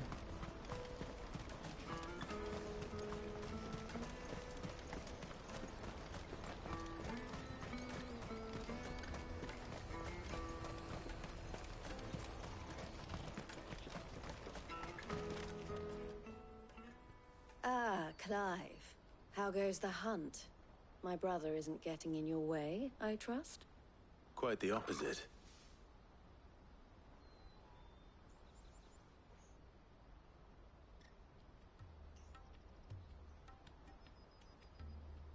So it was the cast stones who were behind it all. Theo told me he'd been on their trail. And their demise solves 3 problems at a stroke.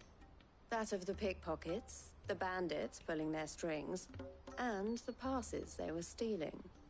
I only hope yours is among the items you recovered. Only time and Theo's return will tell. Speaking of whom, welcome home, dear brother. You are too kind, Eloise. Here, Clive. Goods' pass. Ask him to keep a closer eye on it from now on, would you? I will. Thank you. El, I've asked our boys to carry the rest of the goods back. Can I count on your help in sorting through it all? Of course. I'll make some space in the storeroom. I expect you'll soon be on your way then. But it wouldn't do to leave without introducing yourself properly. Would it now? Sid. Don't look so shocked. We're on the same side. I don't understand. As you now know all too well, we at the Crimson Caravans are always happy to help those in need. For a small fee, we will move anything that needs moving. Be that goods to market, or bearers away from it. I was the first my sister helped escape. If it wasn't for her, I'd have been branded as a boy. I had no idea. It just so happens that we are seeking to expand our operation. And who better to join forces with than the leader in the field? Wouldn't you agree, Theo? I would. It seems our purpose is the same in more ways than one.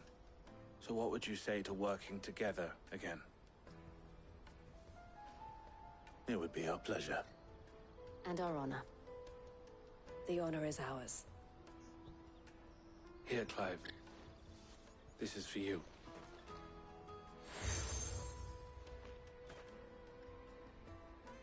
What is it?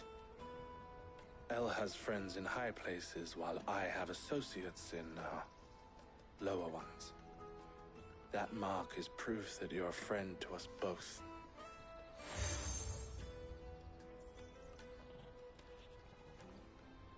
I shall bear it with pride. Well, all that remains is to wish you a safe onward journey. Goots' pass should secure you a place on the caravan, but if you encounter any difficulties, we would be delighted to provide you with a coach of our own. For a discounted price, of course. Say, 9 million? We'll try the caravan.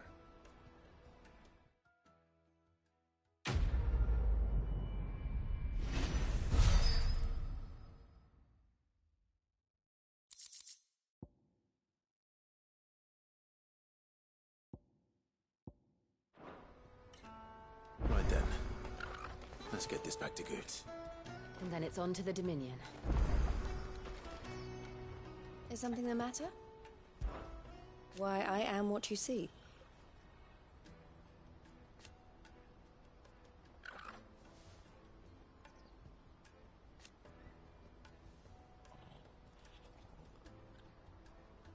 It can be a risky business.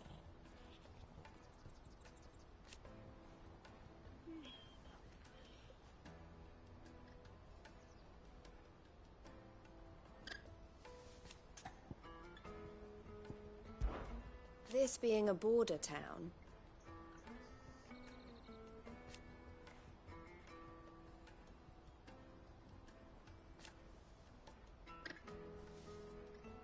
or at least it did.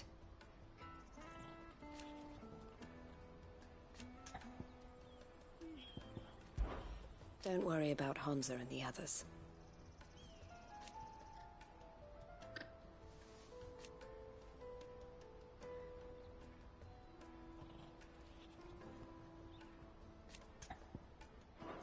Always a pleasure.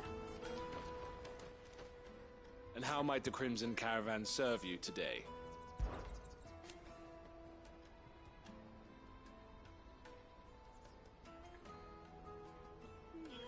And I wouldn't have it any other way.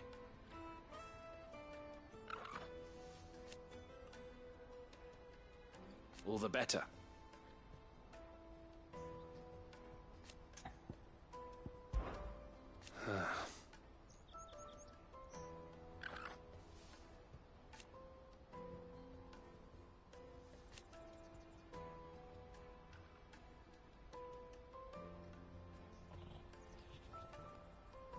Fools, the lot of them.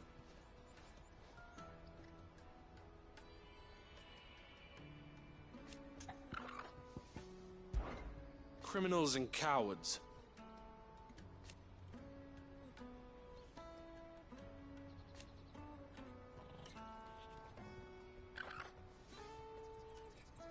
So thank you.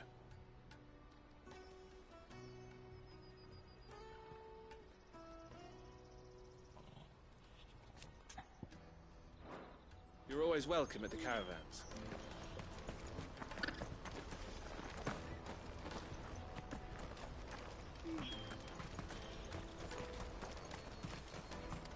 Lady Eloise told us to stay here and wait for her to give us some honest work.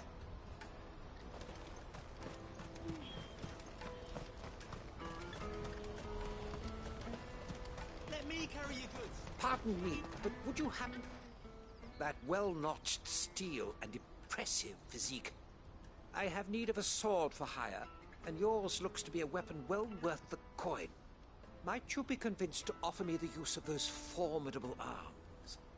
How exactly do you intend to use them? Well, being something of a scholar of Zemeckis history, I wish to investigate the ruins near the city. And I require a rugged companion, lest I find myself waylaid by ne'er-do-wells or the beasts said to roam the area. Should you accept, you will not only earn yourself material wealth, but partake of the true treasure that awaits us there. The rich and storied history of Zemeckis. Well, will you ever party to a finer proposition? My arms are yours. Wonderful! Then come. We must away. But where are we going?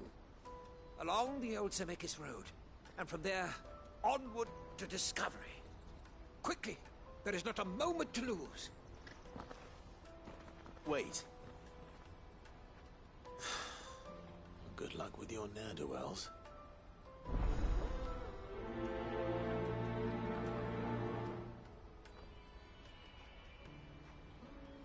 I'd better make sure he doesn't get himself killed.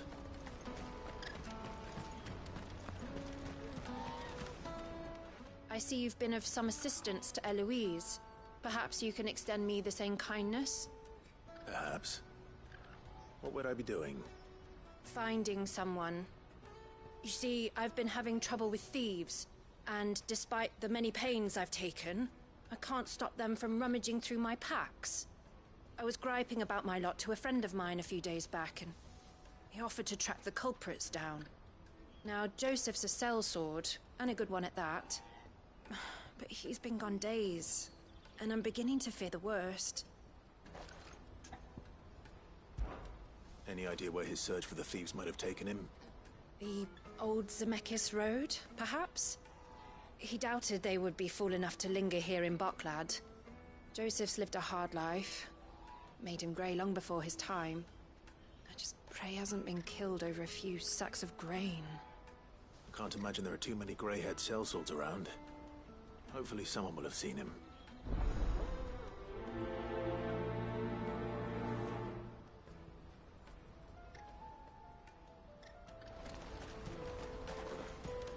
Whatever left poor Joseph Grey didn't leave him jaded. Kind-hearted man like him doesn't deserve to meet his end, chasing thieves.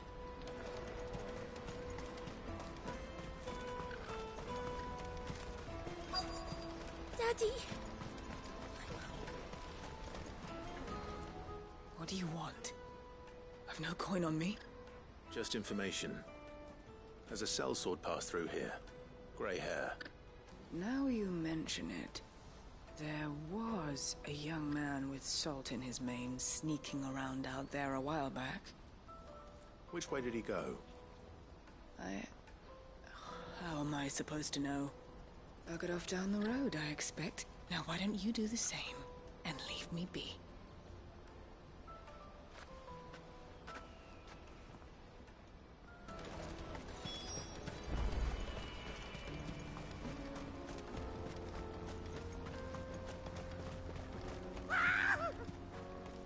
Why am I not surprised?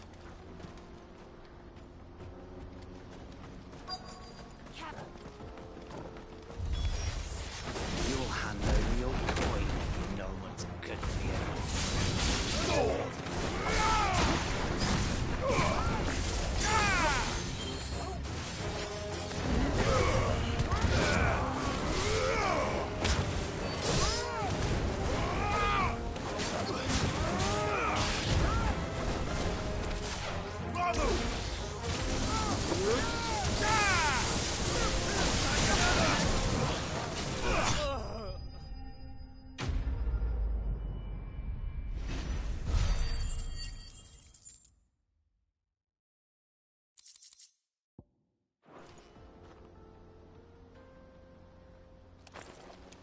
Are you hurt?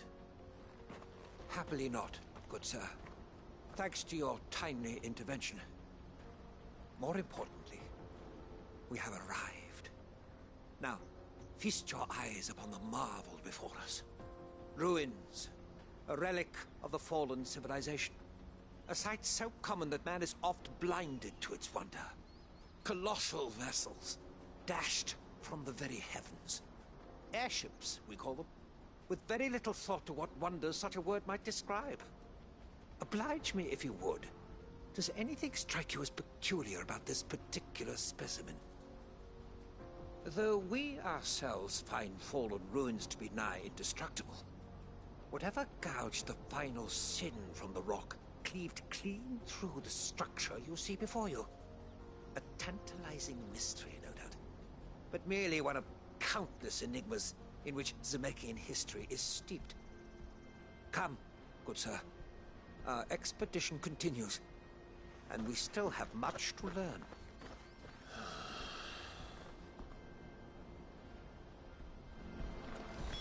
He's passionate. I'll give him that.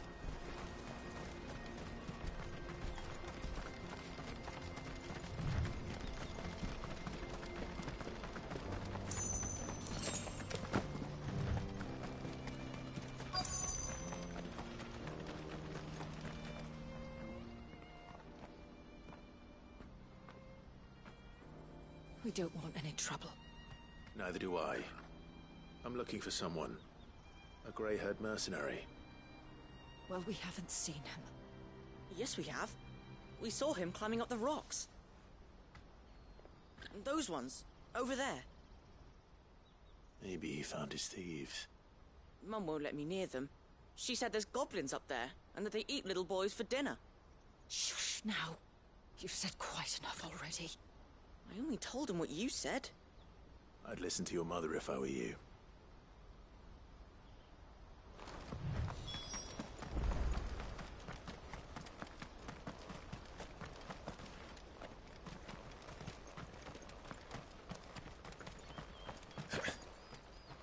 Did Joseph's thieves really lug their stolen wares all the way out here?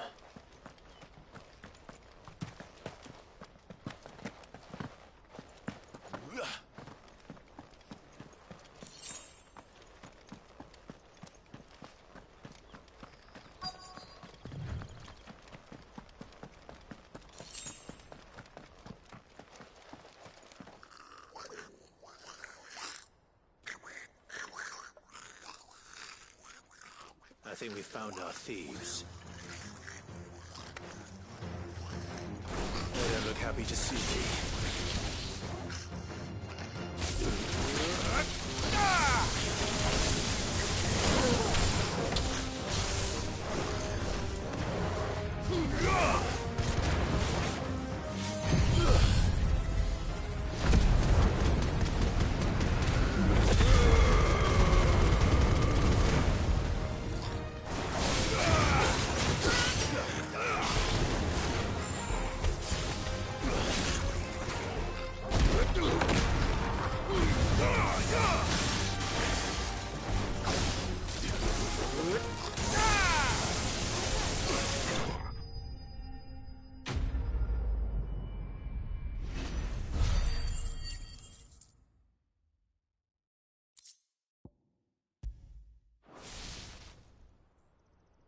Let's get this over with.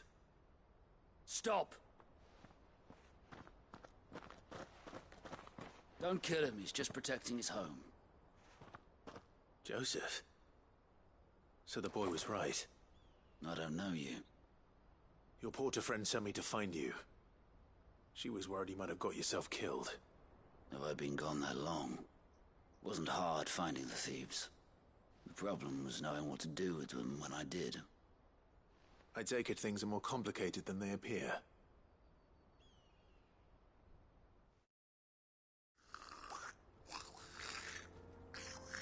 I'd all but ruled out bandits before I even left the market.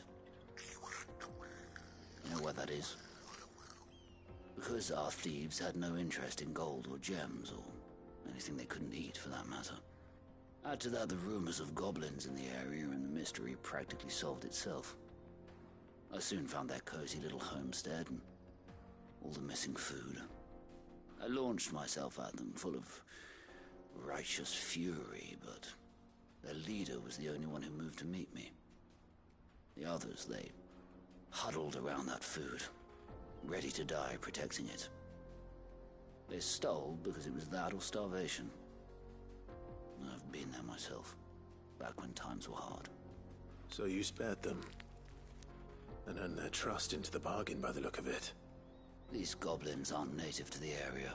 They don't know how to survive such barren lands, so I've been teaching them. And once they've learned to hunt and forage, they won't be fool enough to risk their necks in Boklad. I'm impressed. I didn't know goblins could be reasoned with. Do me a favor. Let the porter know I'm safe. I'll head back to the market once my work here is done. Oh, and don't mention the goblins. I don't want people coming here brandishing pitchforks. Not now this lot have sworn off thieving. Your secret's safe with me. I appreciate it. Thank you.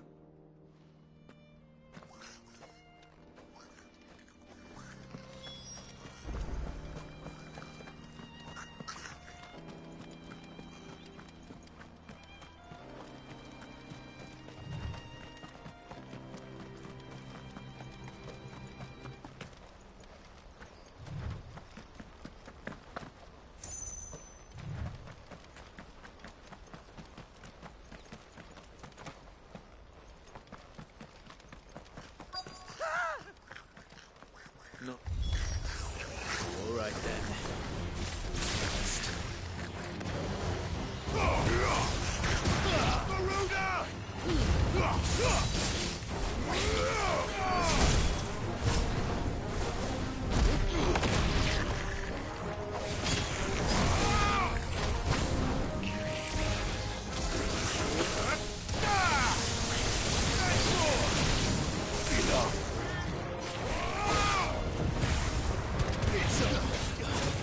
Farewell.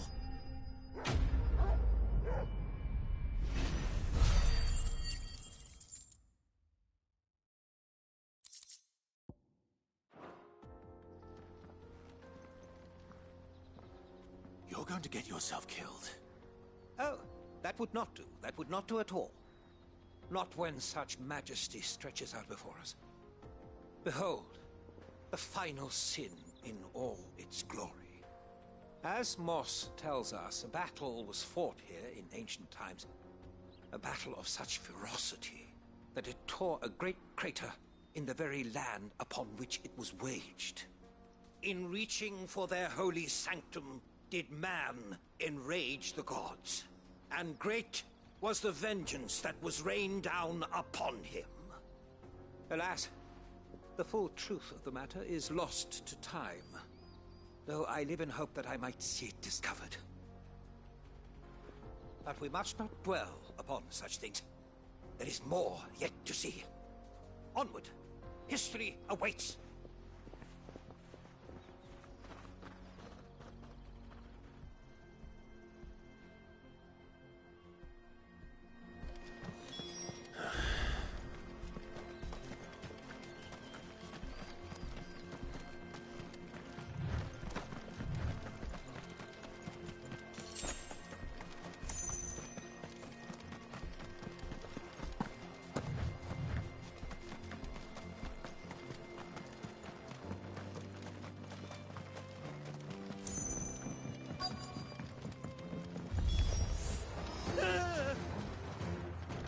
no. He's really got himself into trouble this time.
Still in one piece?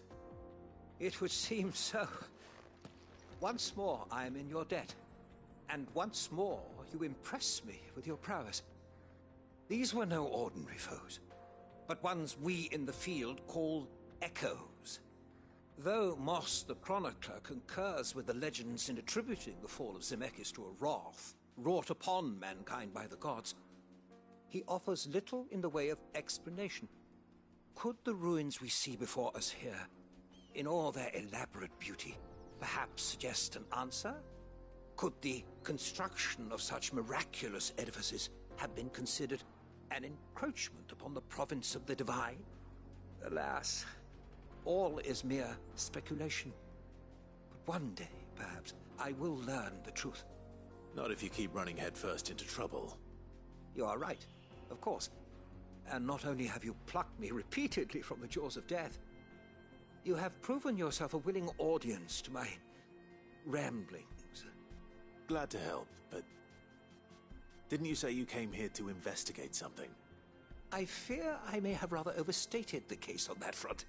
In truth, a captive ear was all I really desired. You see, even my fellow scholars have grown somewhat weary of my musings of late. And so I came upon the idea of purchasing a companion. A captive audience, if you will. That's what this was all about. I am afraid so. And now, my good man, it is high time we returned whence we came. Fine. Just don't go running off this time.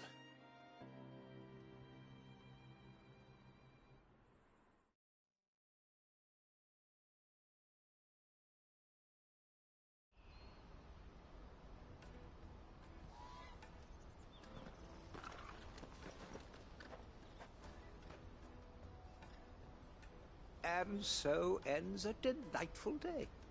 Here, your reward for humoring my selfish whims, plus a little extra for the trouble I have put you to.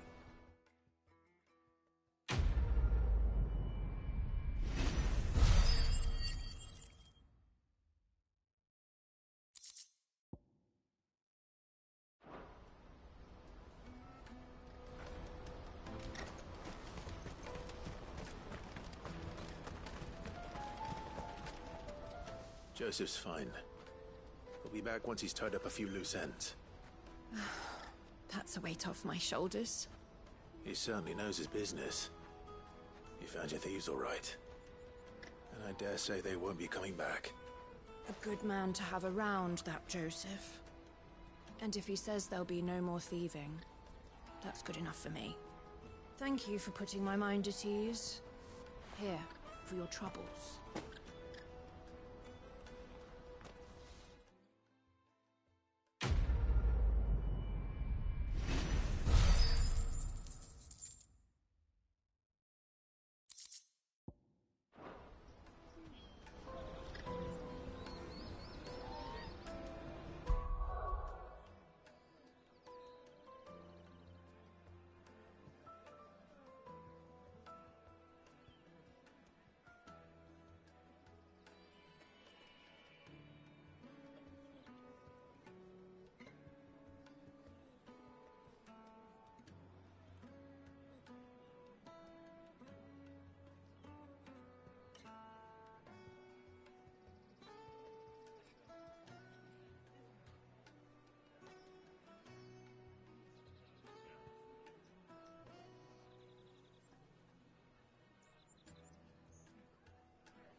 No doubt Joseph had quite the adventure. I look forward to hearing all the details when he gets back.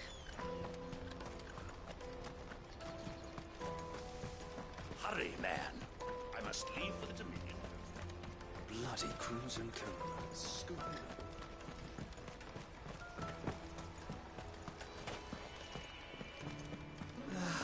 If I knew where Now I just need to see about getting the work. I want to know right away. Bad news. Good, actually. Something worth celebrating for a change. Only trouble is, the serving girl's still new to the job, so I can't leave her while I go and invite those I'd like to celebrate with. What exactly are you celebrating, if you don't mind me asking? I've come by a particularly fine bottle of red. A Gotan 66, no less. Gotan Rouge is the only good thing to have ever come out of the Empire. And most wouldn't part with a 66 if you held a knife to their throats. So I've heard. Oh. So you know of it, then? Clearly you're a gentleman of taste. A gentleman who might sympathize with my predicament, perhaps? Would you pass the good news to a few friends of mine? I'll give you a little something for your time, of course. Sounds simple enough. So you'll do it? Marvelous. Thank you. You won't need to go far. All three of them should be right here in the market. There's Aldrich the porter, Milan the butcher, and Bolek, a guard over at the north gate. Three of the finest fellows in Boklad, if you ask me. Tell them to come to the tavern when they finish for the day. Stop by again when you let them know, and I'll give you your little something. I'll be right back.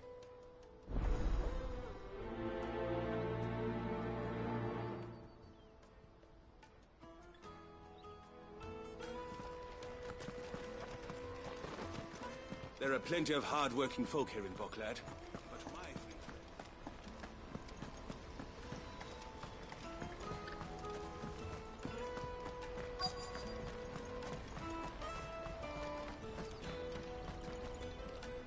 I've been asked to find Aldrich, the porter. I don't suppose that's you, is it? That's me right enough. You need something delivered? The innkeeper sent me. He said there's a cup of Gotan 66 with your name on it when you're done for the day. A 66? Bugger me. If he's just got hold of it now, it must have been in the crates he had me carry down from Sambrek. From the Empire to Boklad. You must be a braver man than most. That's a treacherous route at the best of times. Such is the porter's lot. There's not a patch of storm these feet haven't traipsed across. It's Oriflamme one day, then off to Canva the next. The farther you're willing to go, the fatter the purse. Which is why there's no shortage of competition for some of the longer routes. I'd say I've done enough for today to earn myself a cup of something tasty. Thanks for letting me know.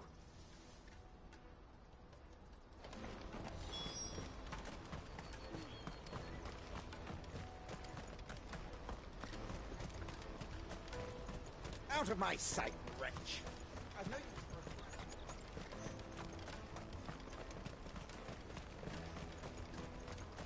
for Come one, come all! Jug of snake spit for the road? The caravan stops next to the checkpoint. Are you Milan, the butcher? That's me. What can I do for you? The innkeeper's just had a special delivery. He thought you might like to join him for a cup of wine after you pack up for the day. He knows me only too well. And I've got a ham here that will go handsomely with a nice drop. Wine and ham to spare. Boklad clearly isn't suffering, then. Comes with being the place everyone has to pass through to get to everywhere else. Those who travel the Crystal Road bring all manner of goods with them. We get meat from Sanbrek, herbs from Rosaria. Why, sometimes we even see curiosities from across the Narrow. My old man knew what he was about when he set up shop here all those years ago. Anyway, thanks for the good news. Oh, you know what? Maybe I'll shut up shop early. Wouldn't want to keep our friend waiting.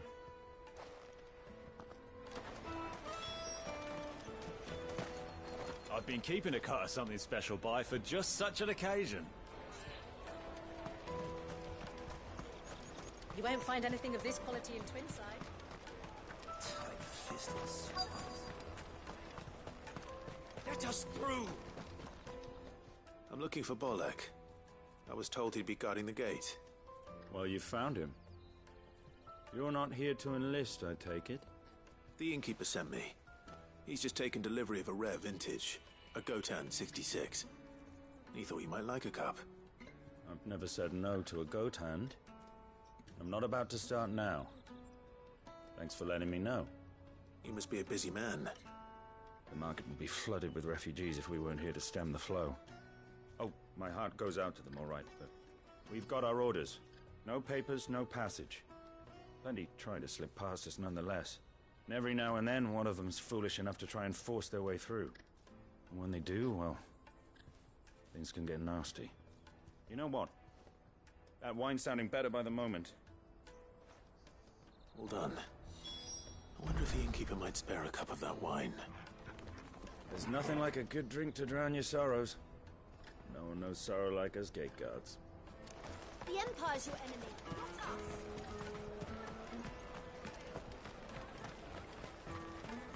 You won't find anything of this quality in Twinside. The caravan stops next to the checkpoint.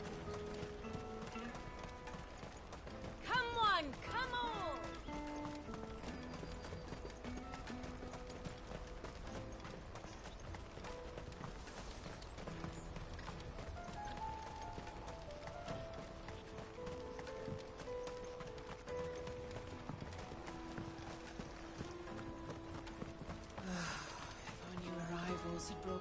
I spoke to your friends. They'll be along soon. That's fantastic news. Thank you kindly. It's been a while since we all sat down together. And the way I see it, that wine is as much theirs as it is my own. How so? Well, I wouldn't be serving anything but slops without Aldrich to go and fetch the good stuff for me. And then there's Milan, who always sends customers my way. And Bolek, an even-handed keeper of the peace, if ever there was one. Those three are the backbone of Boklad. Lose any one of them, and the market would soon fall apart. And without the market, I wouldn't have a single customer. I'd say that's worth a bottle of 66, wouldn't you? And more besides. Everyone needs a shoulder to lean on. Be they world-weary innkeepers or brooding swordsmen. Right, I'd better prepare for my guest's arrival. I hear you had me carrying a bottle of Gotan 66. If I'd have known, I would have sold the thing and lived like a lord. I'll settle for a cup, though, if you're in a sharing mood. A Gotan 66. Just as well I had something special of my own set aside. A bottle between the four of us might not be enough to drown our sorrows, but it can't hurt. Here they are, the three pillars of Boklad. Sit yourselves down, gentlemen. The woes of the world may be monstrous in many, but there's nothing like a few good friends to keep the misery at bay. Never a truer word spoken.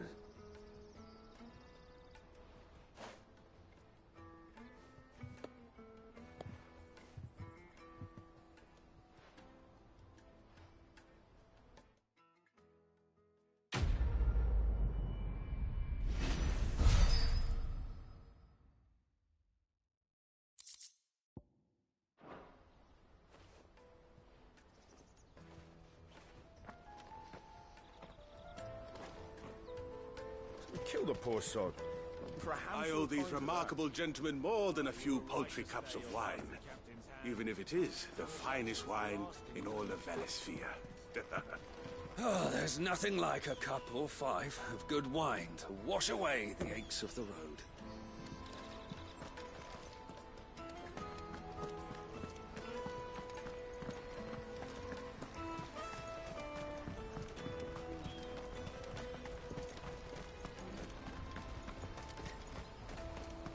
Out of my sight, wretch!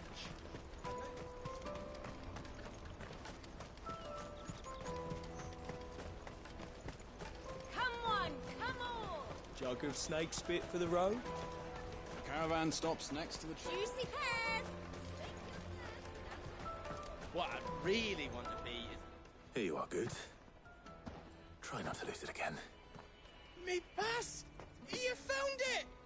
Oh, thank you so much. Nan would have killed me if I'd come back without it.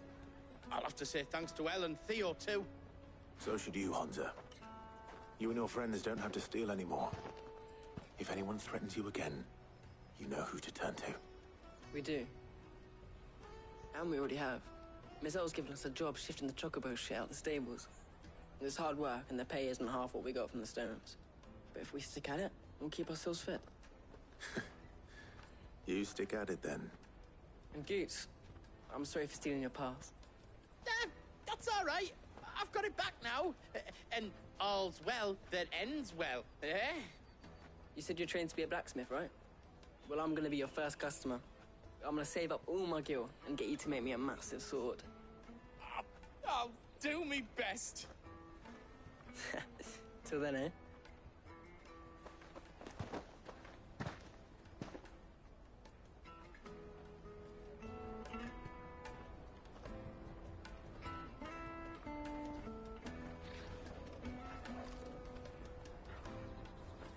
All right. We have a place on the wagon.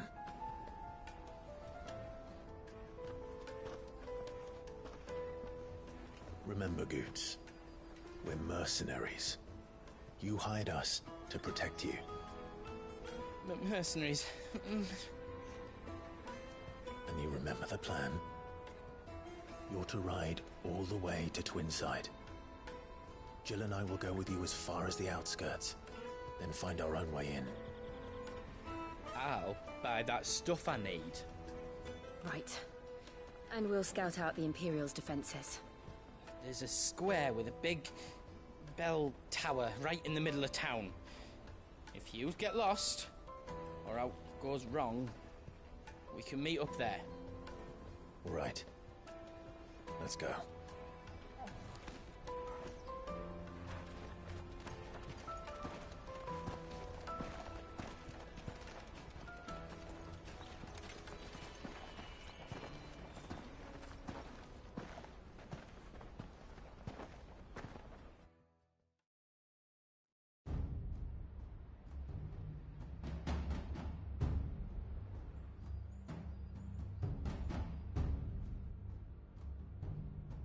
I see.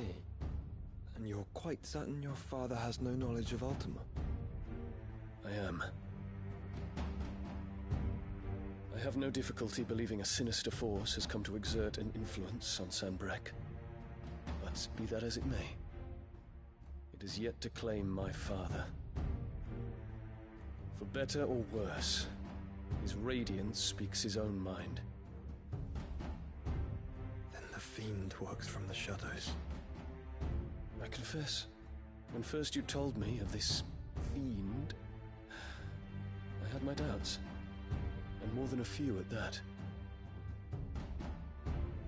A beast that labors to plunge Valisthea into turmoil, all in pursuit of your brother. But that wound is proof enough that evil is afoot. Then I have your answer, Your Highness. You will join me in my fight. I cannot. Not yet. Your Highness, please. As you are aware, the Dhalmekian army is at our gates. They have lost their mother crystal, and with it all hope of a negotiated withdrawal. It is but a matter of time before they invade. If Bahamut is not here to meet them, my people will be slaughtered. Though not by Hugo Kupka, thanks to Ultima's machinations. I know the fate of your people weighs heavy on your conscience, but if we do not put an end to Ultima's plans, they shall face a far darker fate. The chaos he would wreak would sweep all of Valisthea into the abyss. The lives of every man, woman, and child in the Twins are at stake. I believe what you say, Phoenix. But I have duties of my own, and I must discharge them. Come what may.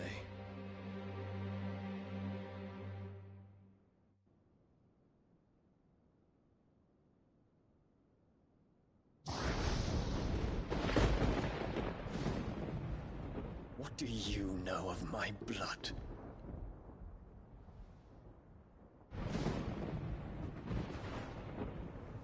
I know that it is wholly unworthy of the highest offices of state, which rightly belong to those of purer breeding. Alas. Your bloodline runs through the Oriflamme gutter, from a whore who weighed her child's worth in gil. Have you threatened my father? Of course not. I merely whispered in his ear that his mongrel son is plotting a rebellion. What? Sylvester listens to the words of his astrologers. And they have ears too. You have been feeding them your lies! Should you remain loyal to Emperor Olivier, his radiance may yet crown your head with laurel, and not with tar. Fork-tongued witch!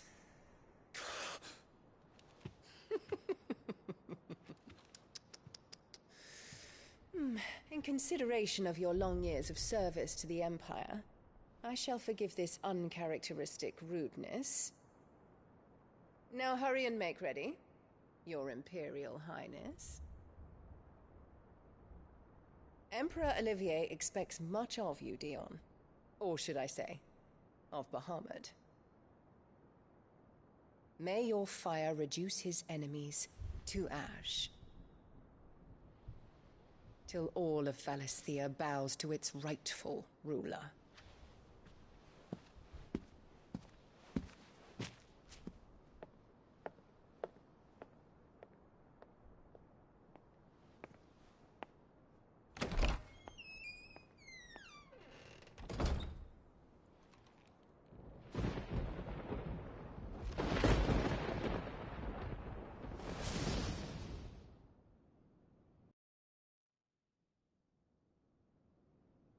There is another darkness that has taken hold of Sanbreque. And until its grip is released, the flames of war shall spread ever wider, just as Ultima wishes. Forgive me. My family has caused you much grief. You are not her keeper, Phoenix. This is a matter for the Imperial household now, and as a member of that household, it falls to me to resolve it. At such time as that is done, what strength I have shall be yours.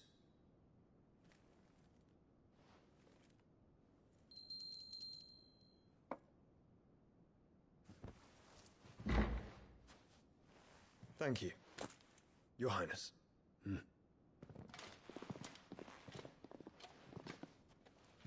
us take to the skies together, and bring a new dawn to Valisthea. I should like nothing more.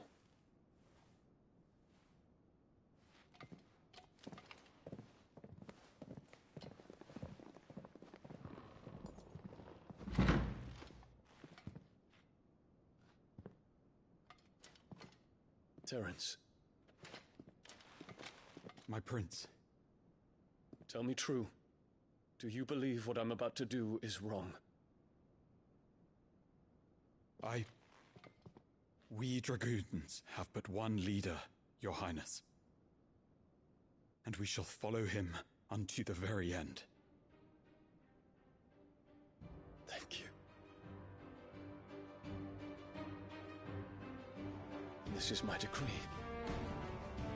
For their crimes against the crown, the traitorous Annabella and her usurping son shall be put to death, and the Empire restored.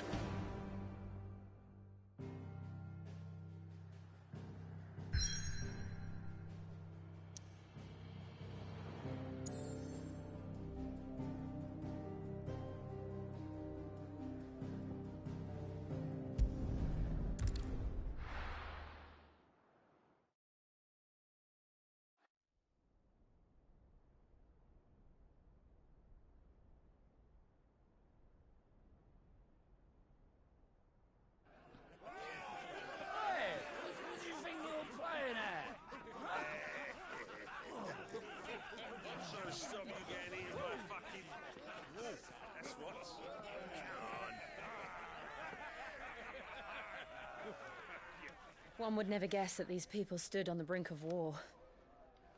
They're afraid. They turn to drink to forget their fears.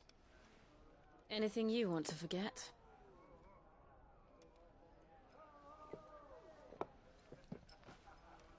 The harbor is empty, and half the market stalls too.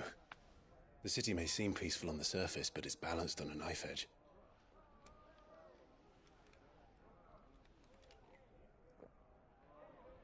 Were we to give it a nudge, it might be just the distraction we need to reach the Mother Crystal. I thought you might say that. We should send for Gav. We'll need someone to keep the fires we start from going out. And we can busy ourselves scheming until he gets here. I'll send a Stolas then.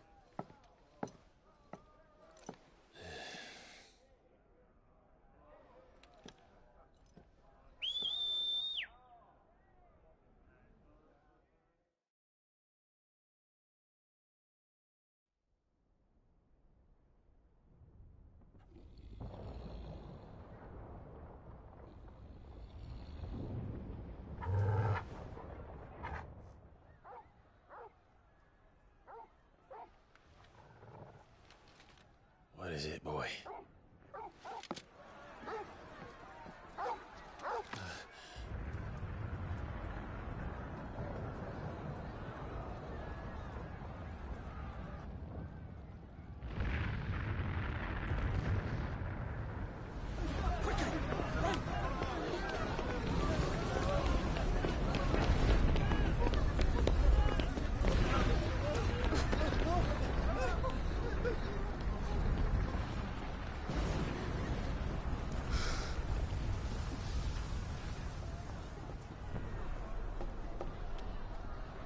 What's happening?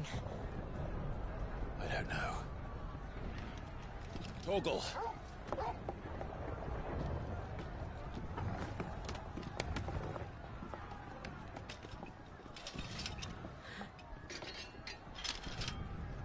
This way.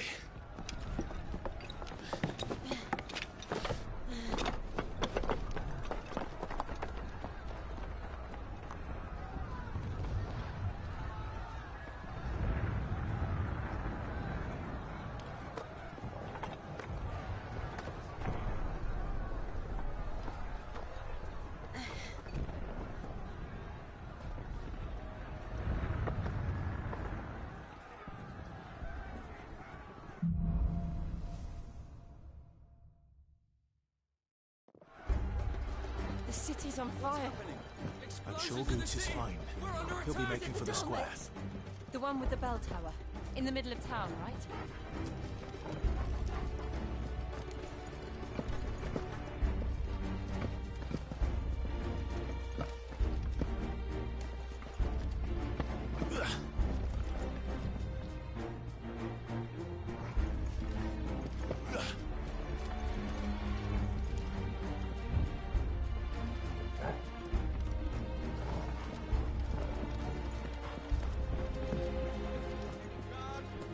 Or sentry is to be slain on sight. But spare the citizenry.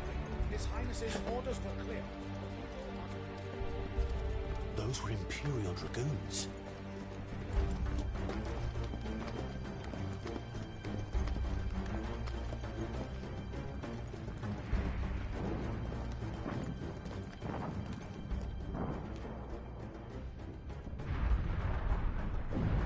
What in the hell is going on? Let's go and see. Right.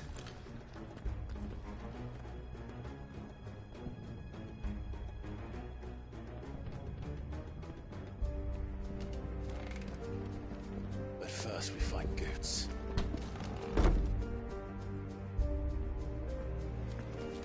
just hope he's all right. You there! Identify yourself! We have to.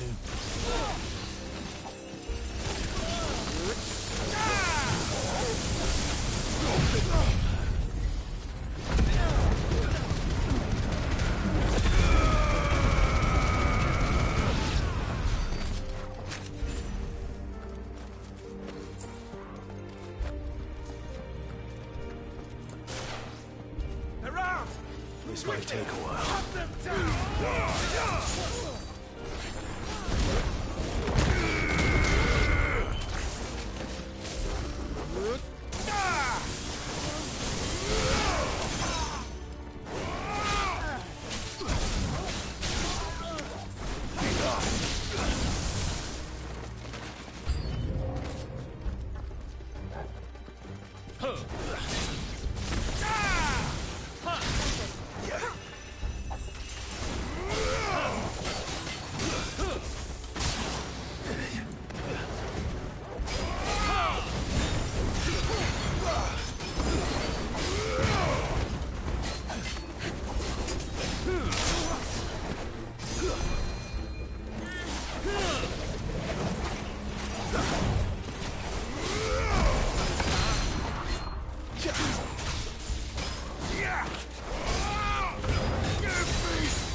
There's no doubt about it. They're dragoons. What is this then? A civil war?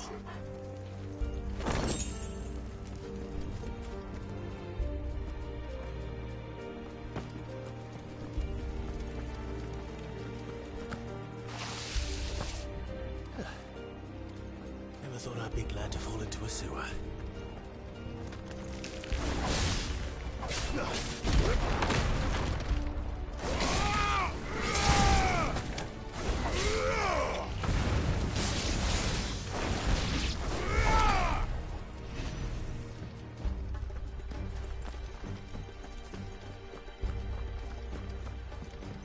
Ward secured, Captain.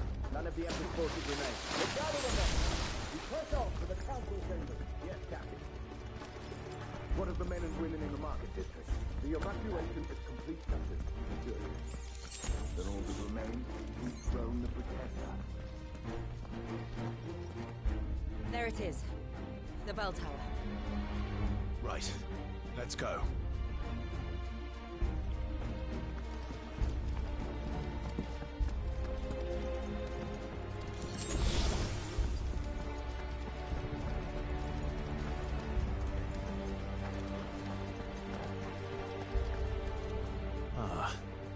A goods lift.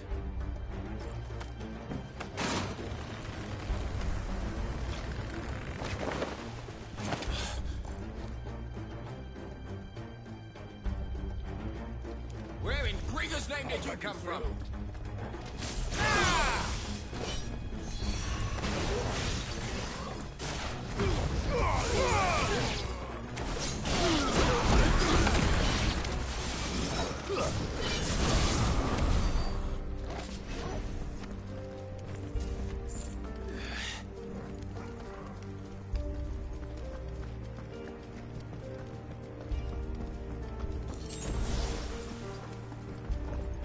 Intruders!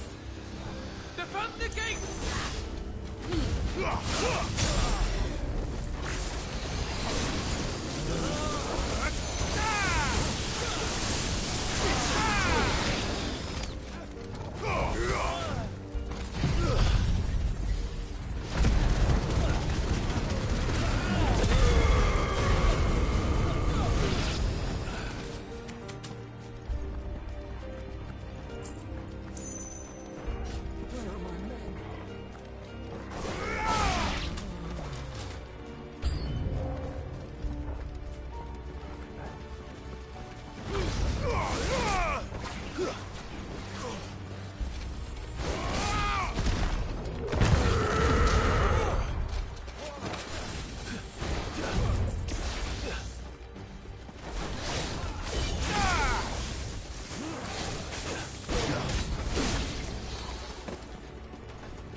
Damn it.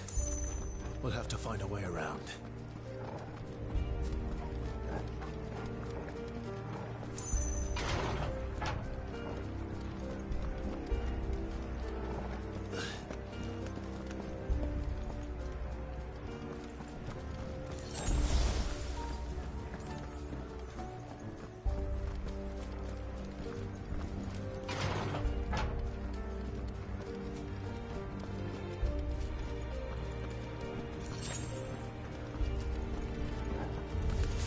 In the name of His Highness!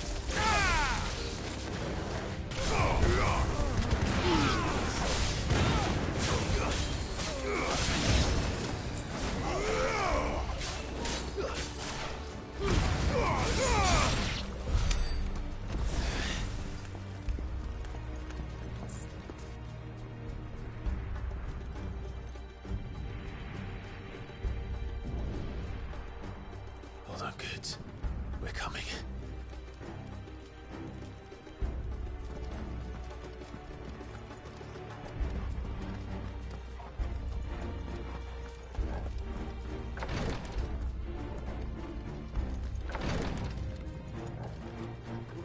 Look out there. In the prince's name, none shall pass.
Enemies on the ramparts! Kill them!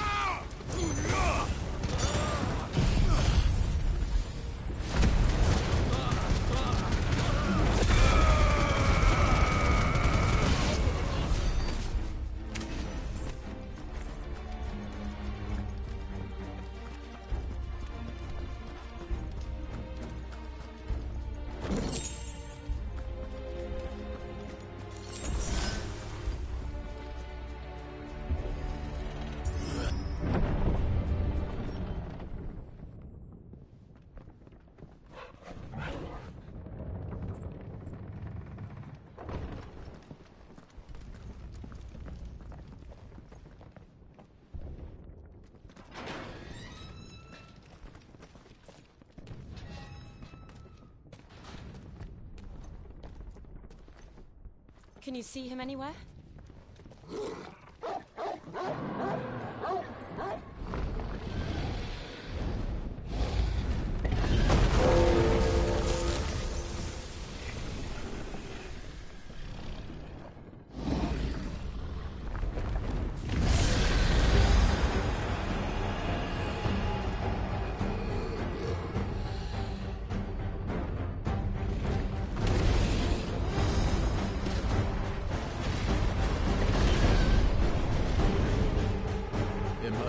the Dragoon's pets.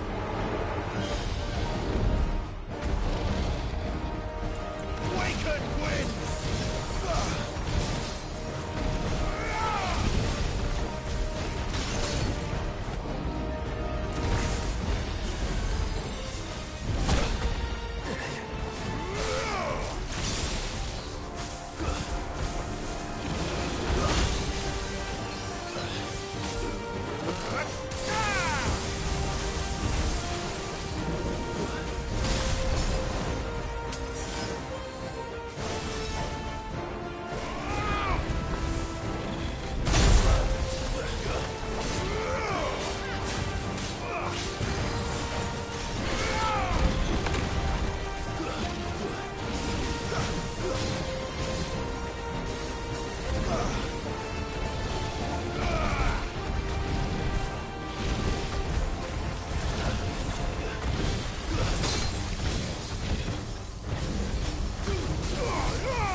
over here, Clive!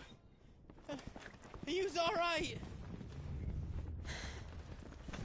Goods, there you are. I didn't know there'd be a dragon.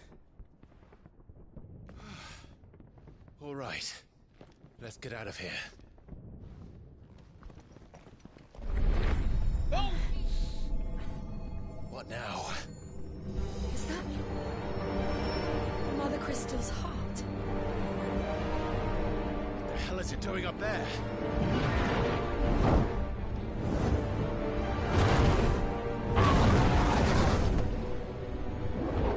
Bahamut.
Your Highness, don't do this. We must leave. Now, Your Grace. I beg of you. This is not what he wanted. Something's happened. Forgive me, Yod, but I must put a stop to this. Your Grace!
So, what do we do now then?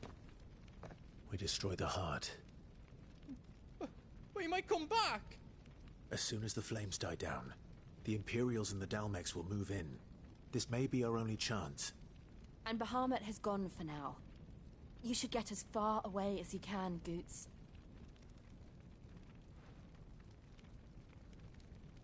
What? And leave you lot in the lurch? I can't do that. If you're staying, then so am I. I packed everything up before I made a run for it, so if there's out you need, just ask. But I won't be giving it away for free.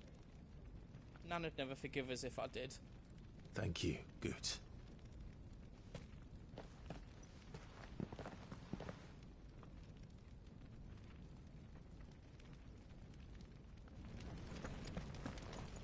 Just let me get me stuff out. Let me show you me wares.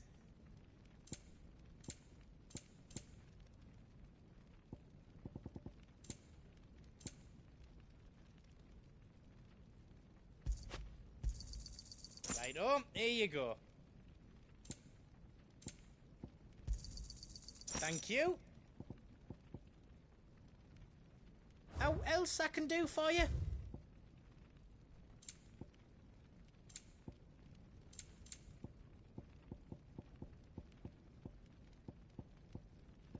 Anything else I can make for you? You be brave now, boy.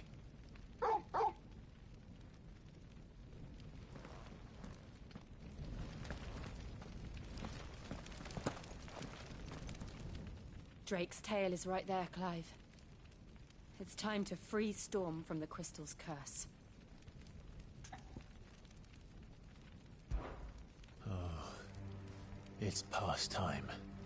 But remember, Bahamut is still out there.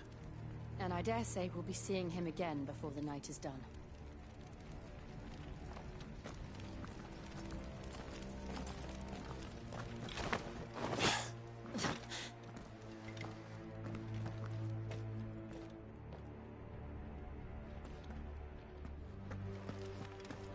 No more roads. We'll have to find our own path. Do you feel that, Clive? Ether. Just what we need. Another flood. It's already turned them. Then there's no reason to hold back.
Clive. It's too dangerous. Fuck. Hold on, Joshua. I'm coming!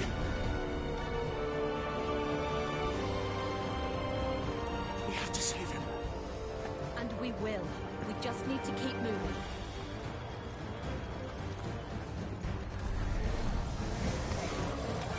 Them again. Not now.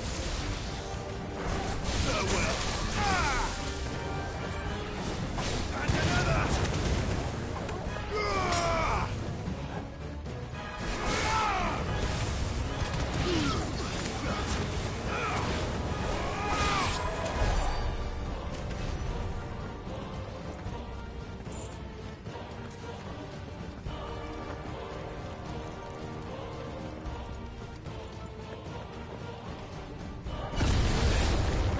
What was that?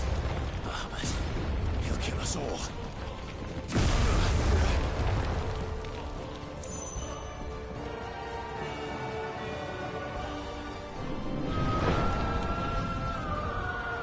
There he is. Joshua! I'm here, brother! Clive. I can't hear you. Joshua! They're heading for the heart. Then so should we.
those the council chambers? How are they still standing? I don't know.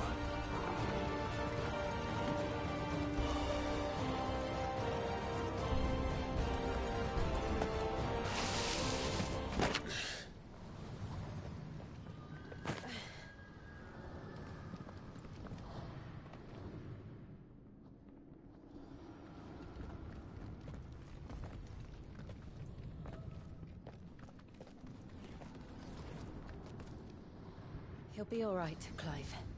He's a survivor. We're getting close.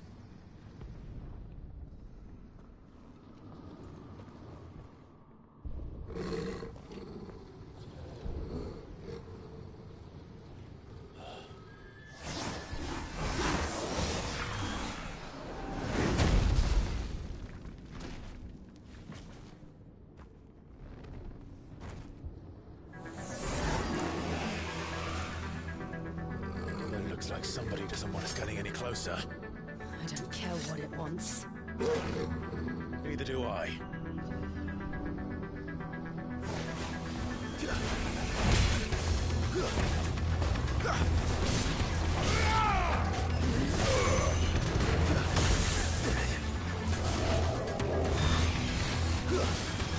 Nice try.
Right now.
These beasts...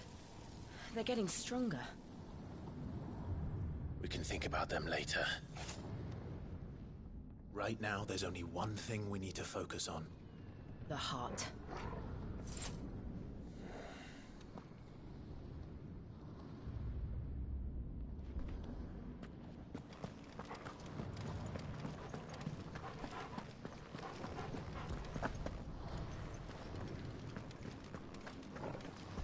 We might be able to get up through the building. It's worth a try.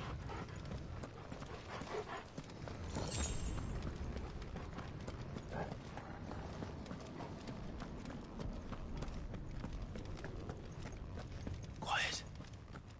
There's someone up there. Is someone there? Mother. It's you. What happened here? He tried to take him from me. Oh, my boy. My darling boy. Is this the child you made with the Emperor? Why, Mother?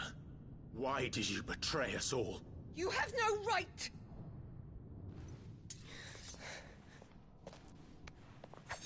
Answer him. We took you in, savage. Show some respect for those who raised you.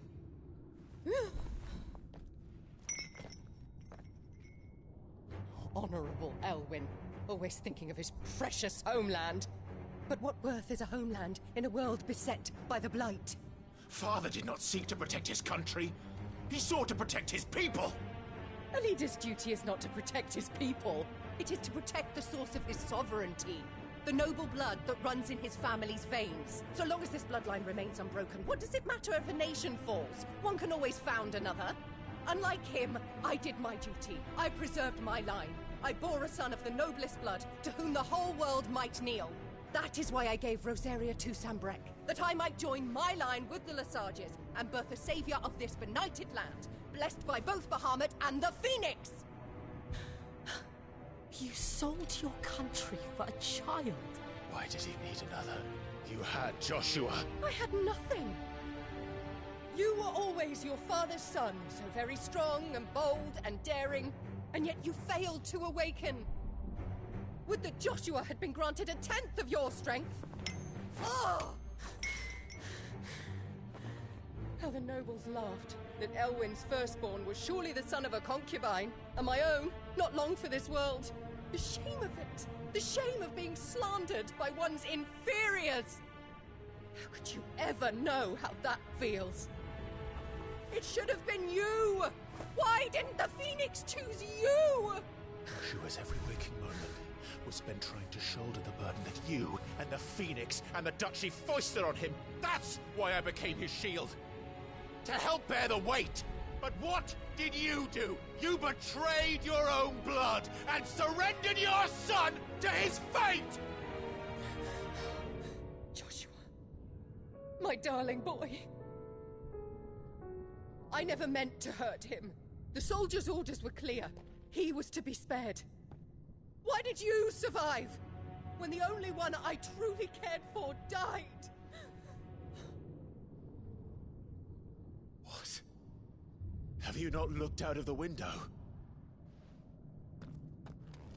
Joshua is here! The Phoenix lives on! He's battling Bahamut as we speak!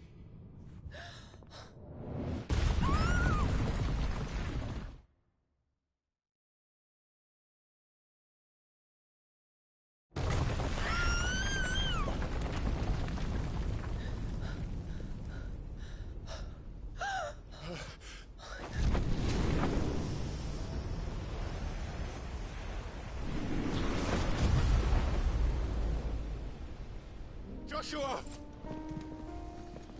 Wake up!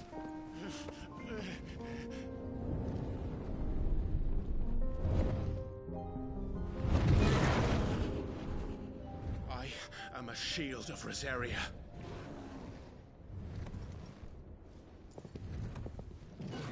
And I will do my duty. What are you...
Shit. Can't reach him. Don't do this!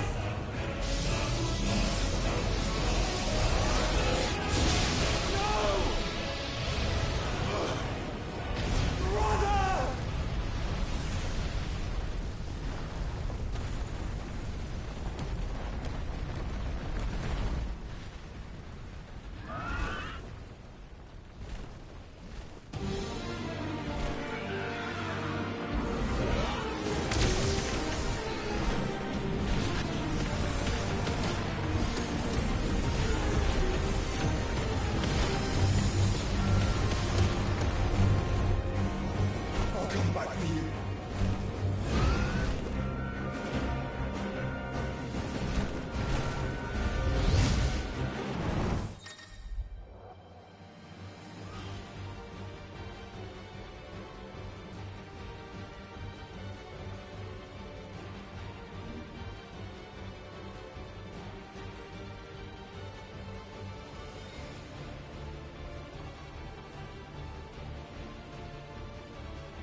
find more ether than I've ever seen.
We found her.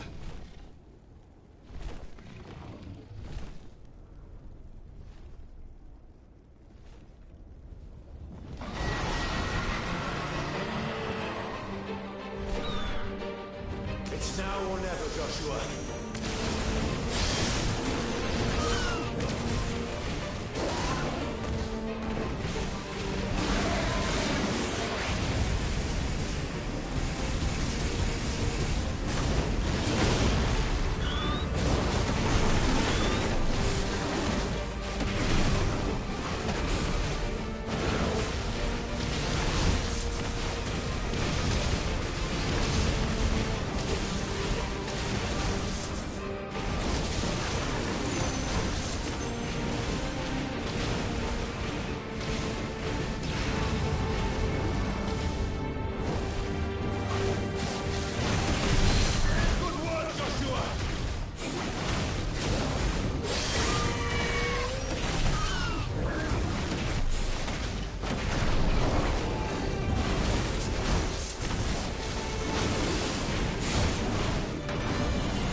drinking me? We have to stop him.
Joshua!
Dion!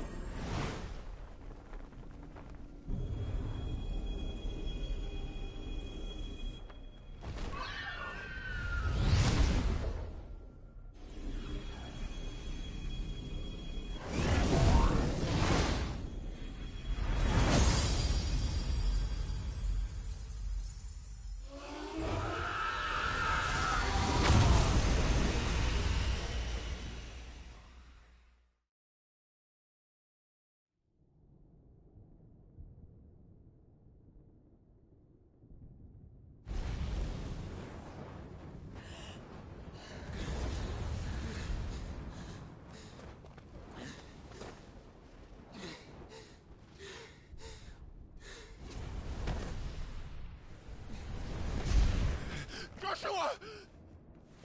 Clive!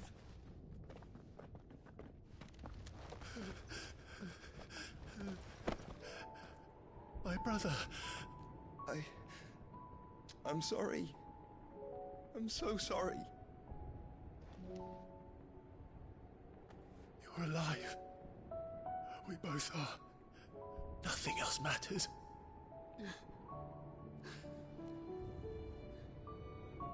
I never dared hope that I would see this day.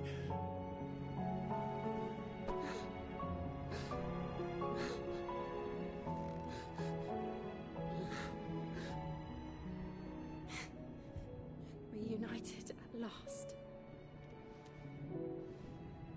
Jill.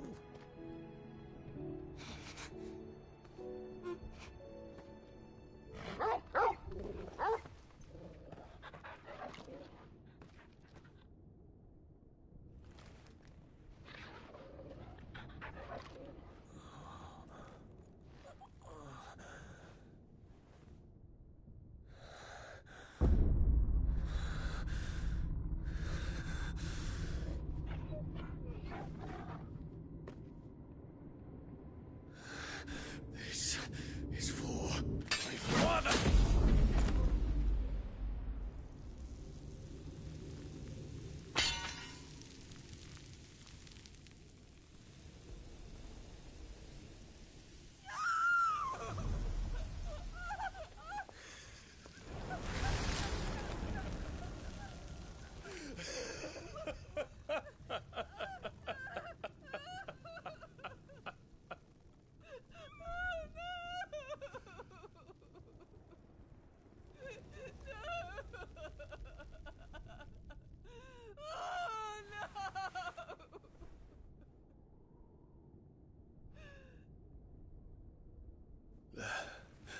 It is done. The demon that would tear our house apart is no more. Father.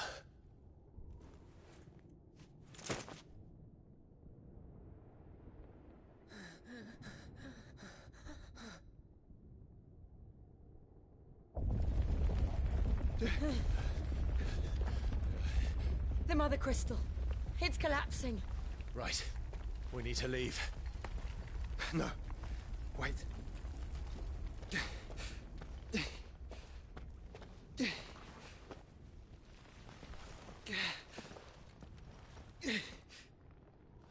I owe him a debt.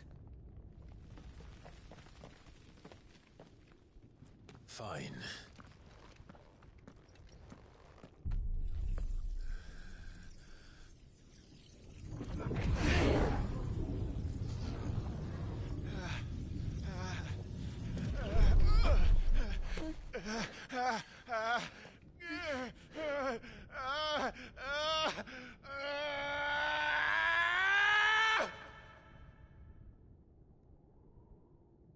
You there. What section? Little as usual.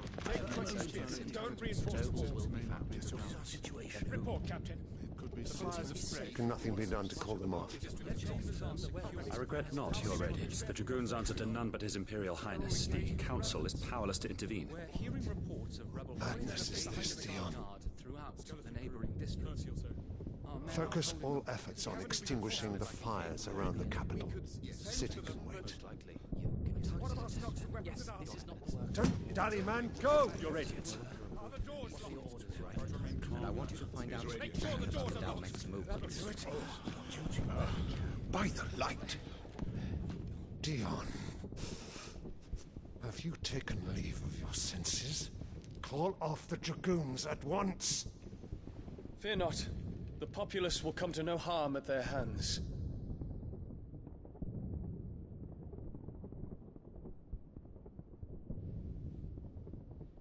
I am here to save you, Father. Save me? A creeping darkness hides in the heart of Sanbreque.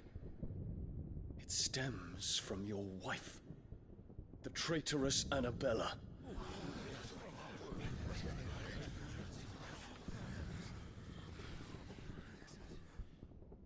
Not another word, Dion. Father, though you may not see it, the darkness has taken hold of you. It has made you forget yourself. But I bid you remember, there was a time when you ruled not with cruelty, but with compassion. Why now do you turn your back on your people? Why now do you seek to stoke the fires of war? You too have borne witness to this change, Your Eminences. And you know, as well as I, who is responsible for it. A puppet now sits upon the throne, but cut his strings, and the Master loses the power! What? Dion, you bear steel before your Emperor? Guards! Take him!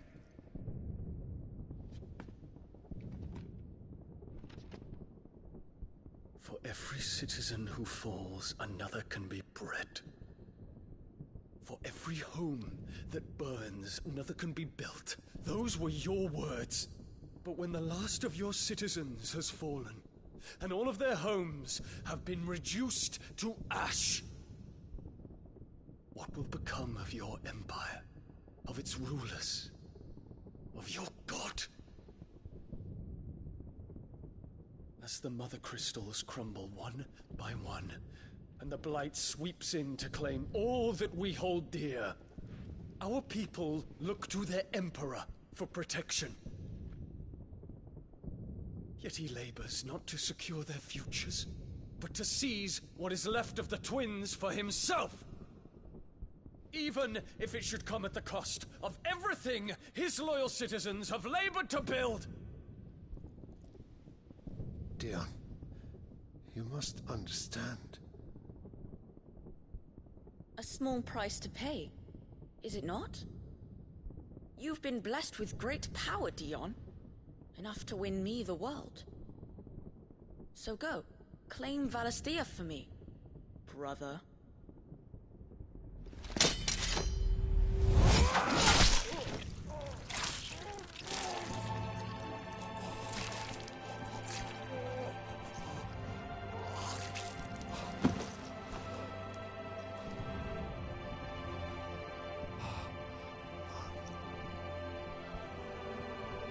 Dion.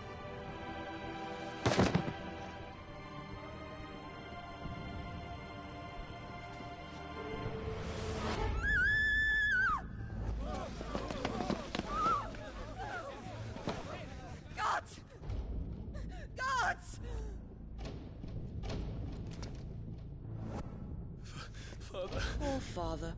How he doted on his children. That he would die to protect me was plain. It was but a matter of when. You planned this? You did well to endure so long. But you broke in the end, as I knew you would. And now Muthos approaches. Put him to the proof. I would see if he breaks. Go, Bahamut. Kinslayer.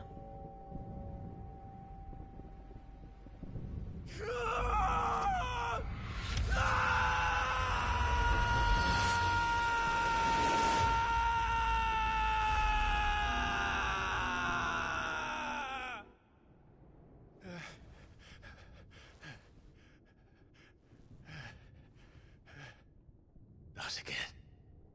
Brother? It's a long story.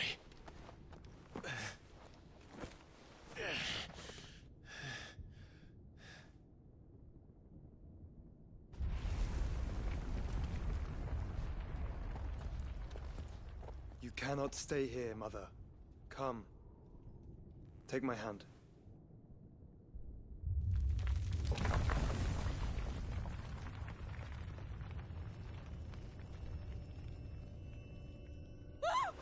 Get away from me! This is all just a dream, just a bad dream! You will not take me, Shadow! You will not take me!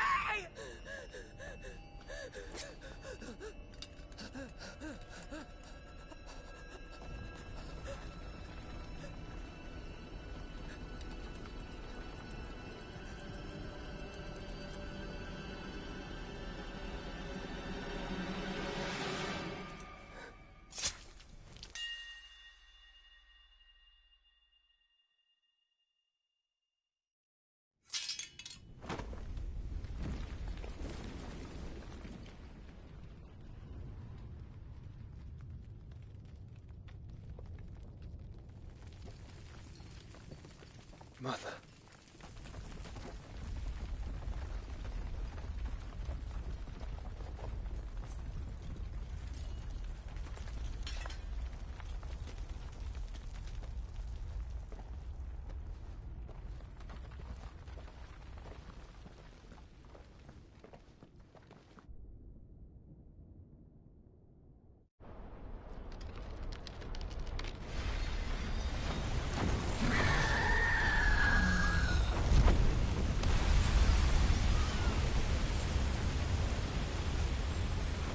If it is consciousness that weaves your wills together, consciousness that blurs the boundary between your own will and that of others,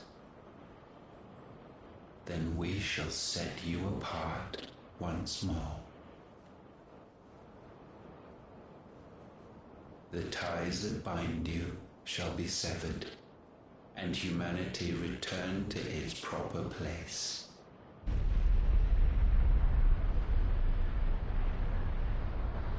By primogenesis shall a new age of reason begin.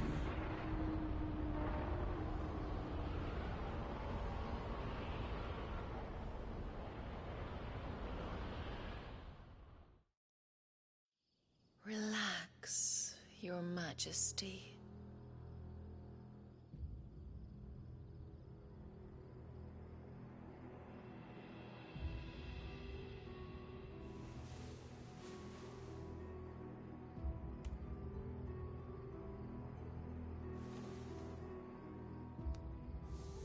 Don't you want to play?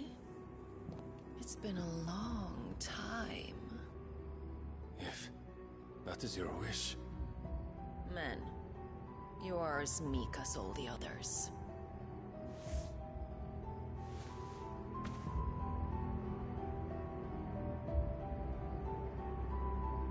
Such feeble creatures.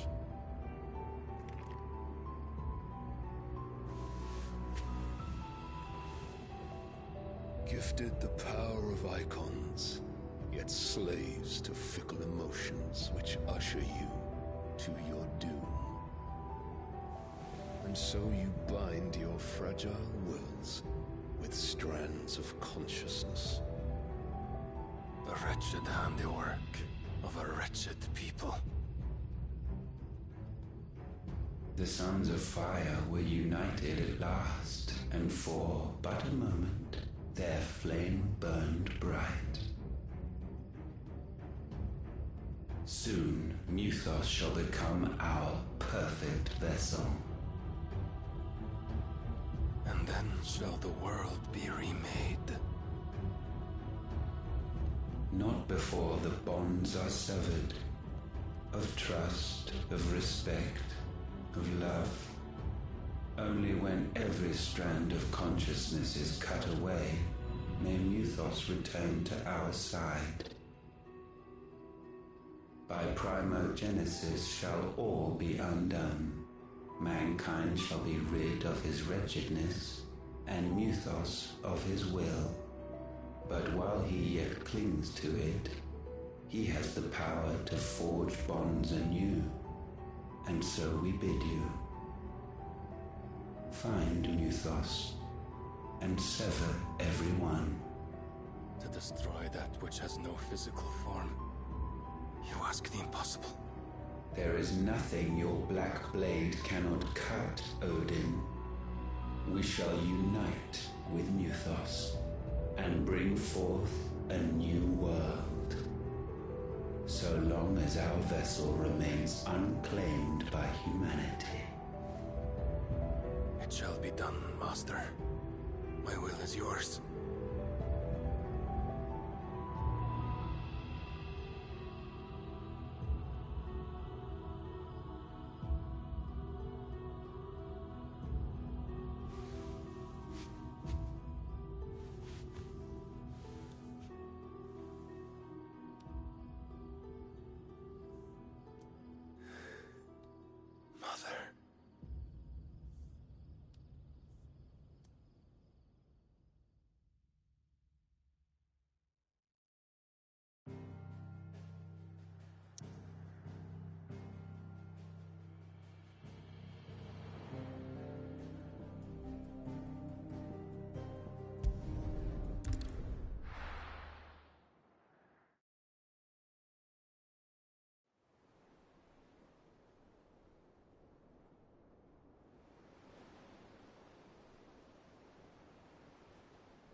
How is your brother?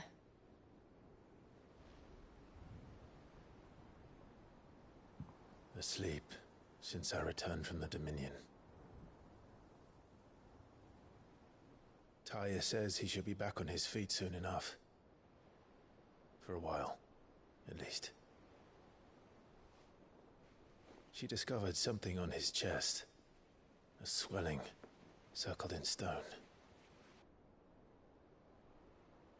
The curse.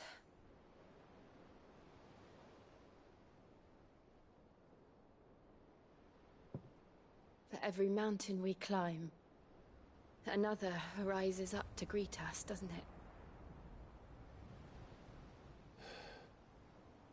It's never ending.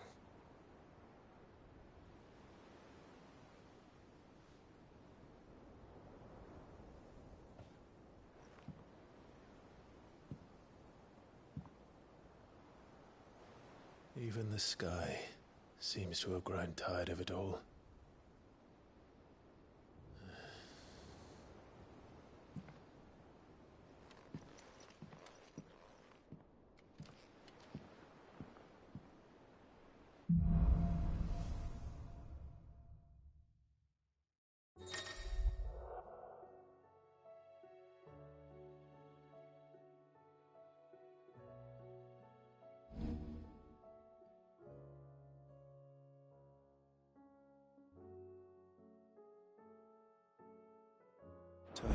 If I disturb Joshua while he rests, I might as well see what Otto has to say.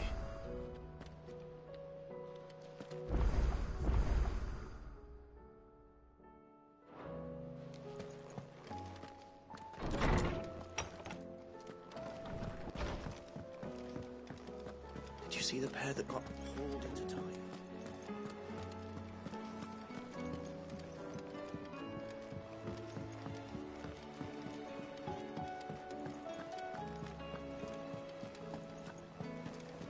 Did you see that? Tell me you saw that.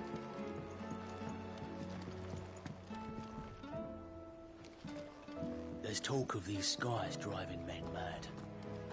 Most of the hideaways on edge. Otto, how fares the realm? The realm? Oh, she's just fine. As long as you look past the fact storms out mother crystals and her skies are a roiling cesspit. And Gav? He's with your uncle in the Free Cities, helping Mid with her project. Sent an owl their way the moment the winds turned foul. Still waiting on a reply, though. Do you have any good news? Well, that depends on your definition of good. All right, fine. What do you suggest we do? Oh, no, I'm just the messenger. I'll leave the scheming to those more suited to the task. Could be that Lady Vivian and Old Tomes have their own thoughts on the current state of things. Could be that they don't. It certainly can't hurt to ask. I suppose not.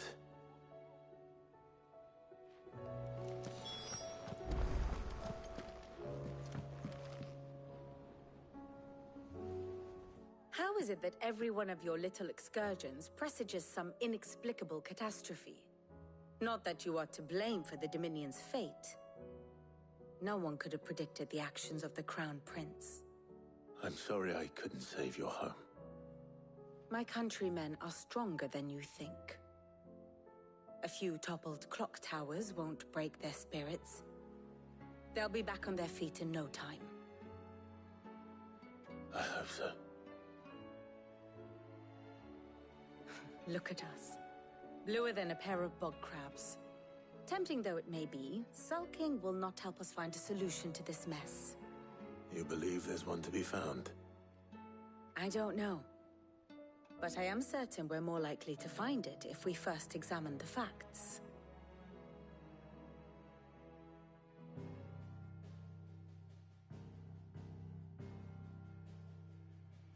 Beneath these darkened skies, fear and confusion reign over Valisthea. Oh, the lands around the fallen Mother Crystals had already begun to wilt for want of ether. But not like this. Crystals that filled wells and fueled furnaces. Now nothing but pretty shards of rock.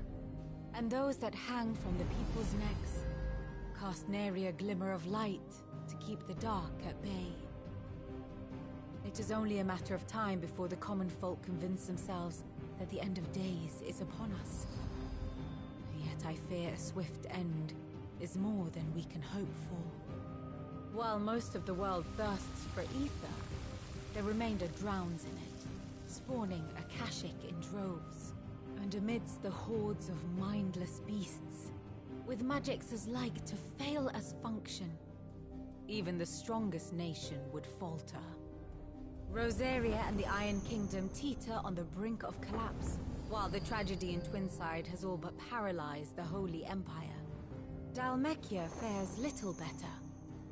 Rumor has it the ministers fled the capital after the fall of Drake's Fang, leaving their beloved republic to crumble. Waloed, meanwhile, moves in earnest. The Einherjar has been sighted off-storm. The world, in short, is in chaos. It would seem our civilization was nothing but a castle of sand, to be washed away at the whim of the waves.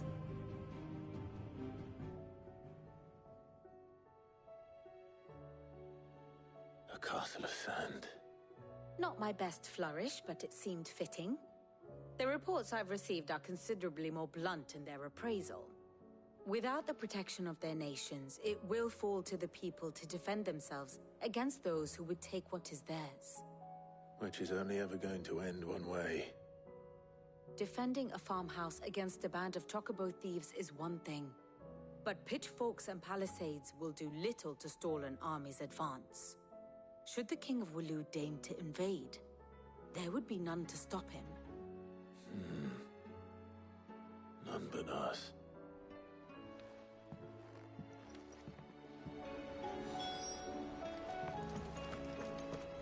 What do you make of them skies, then? They're lumbering us, right?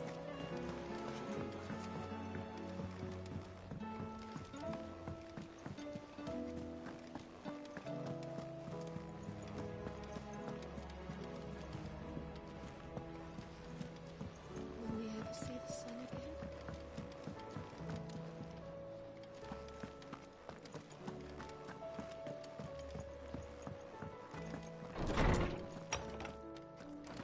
Is a storm coming soon? Let me guess. You're here about the skies. Is there anything you don't know, Lawsman? It doesn't take a court astrologer to augur the obvious. As for what has disturbed the heavens, that, I believe, is a question the Fallen might be better placed to answer than I. And on the 6th day did the gods tear the sun from the firmament, visiting darkness upon their prideful sons and daughters. But I dare say you remember your childhood lessons on the sins of Zemeckis only too well. You think they're connected? That Ultima was one of the gods responsible? Well, he has certainly exhibited powers that we mortals would associate with the divine. There is nothing divine about him. But he wouldn't be the first god of whom that could be said, now would he? Yet for all the fairy tales that tell of the sins, there is almost nothing in the way of actual historical accounts. Had I the Journal of Moss the Chronicler, I may have been able to tell you more, but alas, I fear all remaining copies have been lost to time. You will forgive me, I hope? Certainly not. Because there is nothing to forgive. Even without this journal, you've provided us ample wisdom. And we will always be grateful for it. Perhaps Otto will be more inclined to share his thoughts when he hears what the others had to say.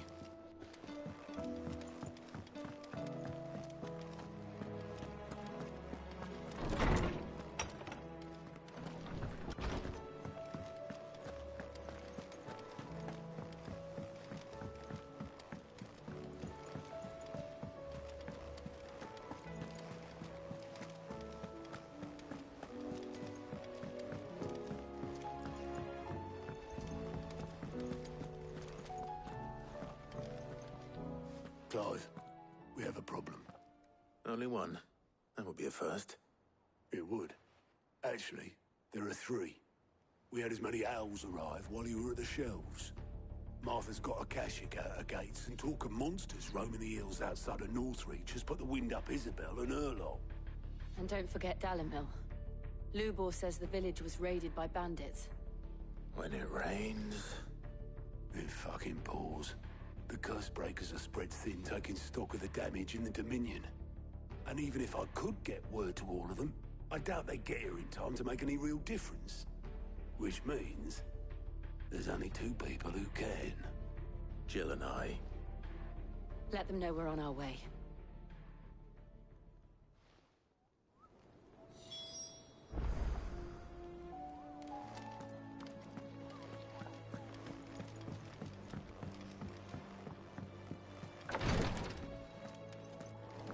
I can hardly lift my arms. The curses. I'll stay here with you. The injuries suffered by both your brother and the prince were bad enough. But that wound above Joshua's heart is unlike anything I've ever seen. Were he not a dominant, I fear he would have succumbed to it long ago.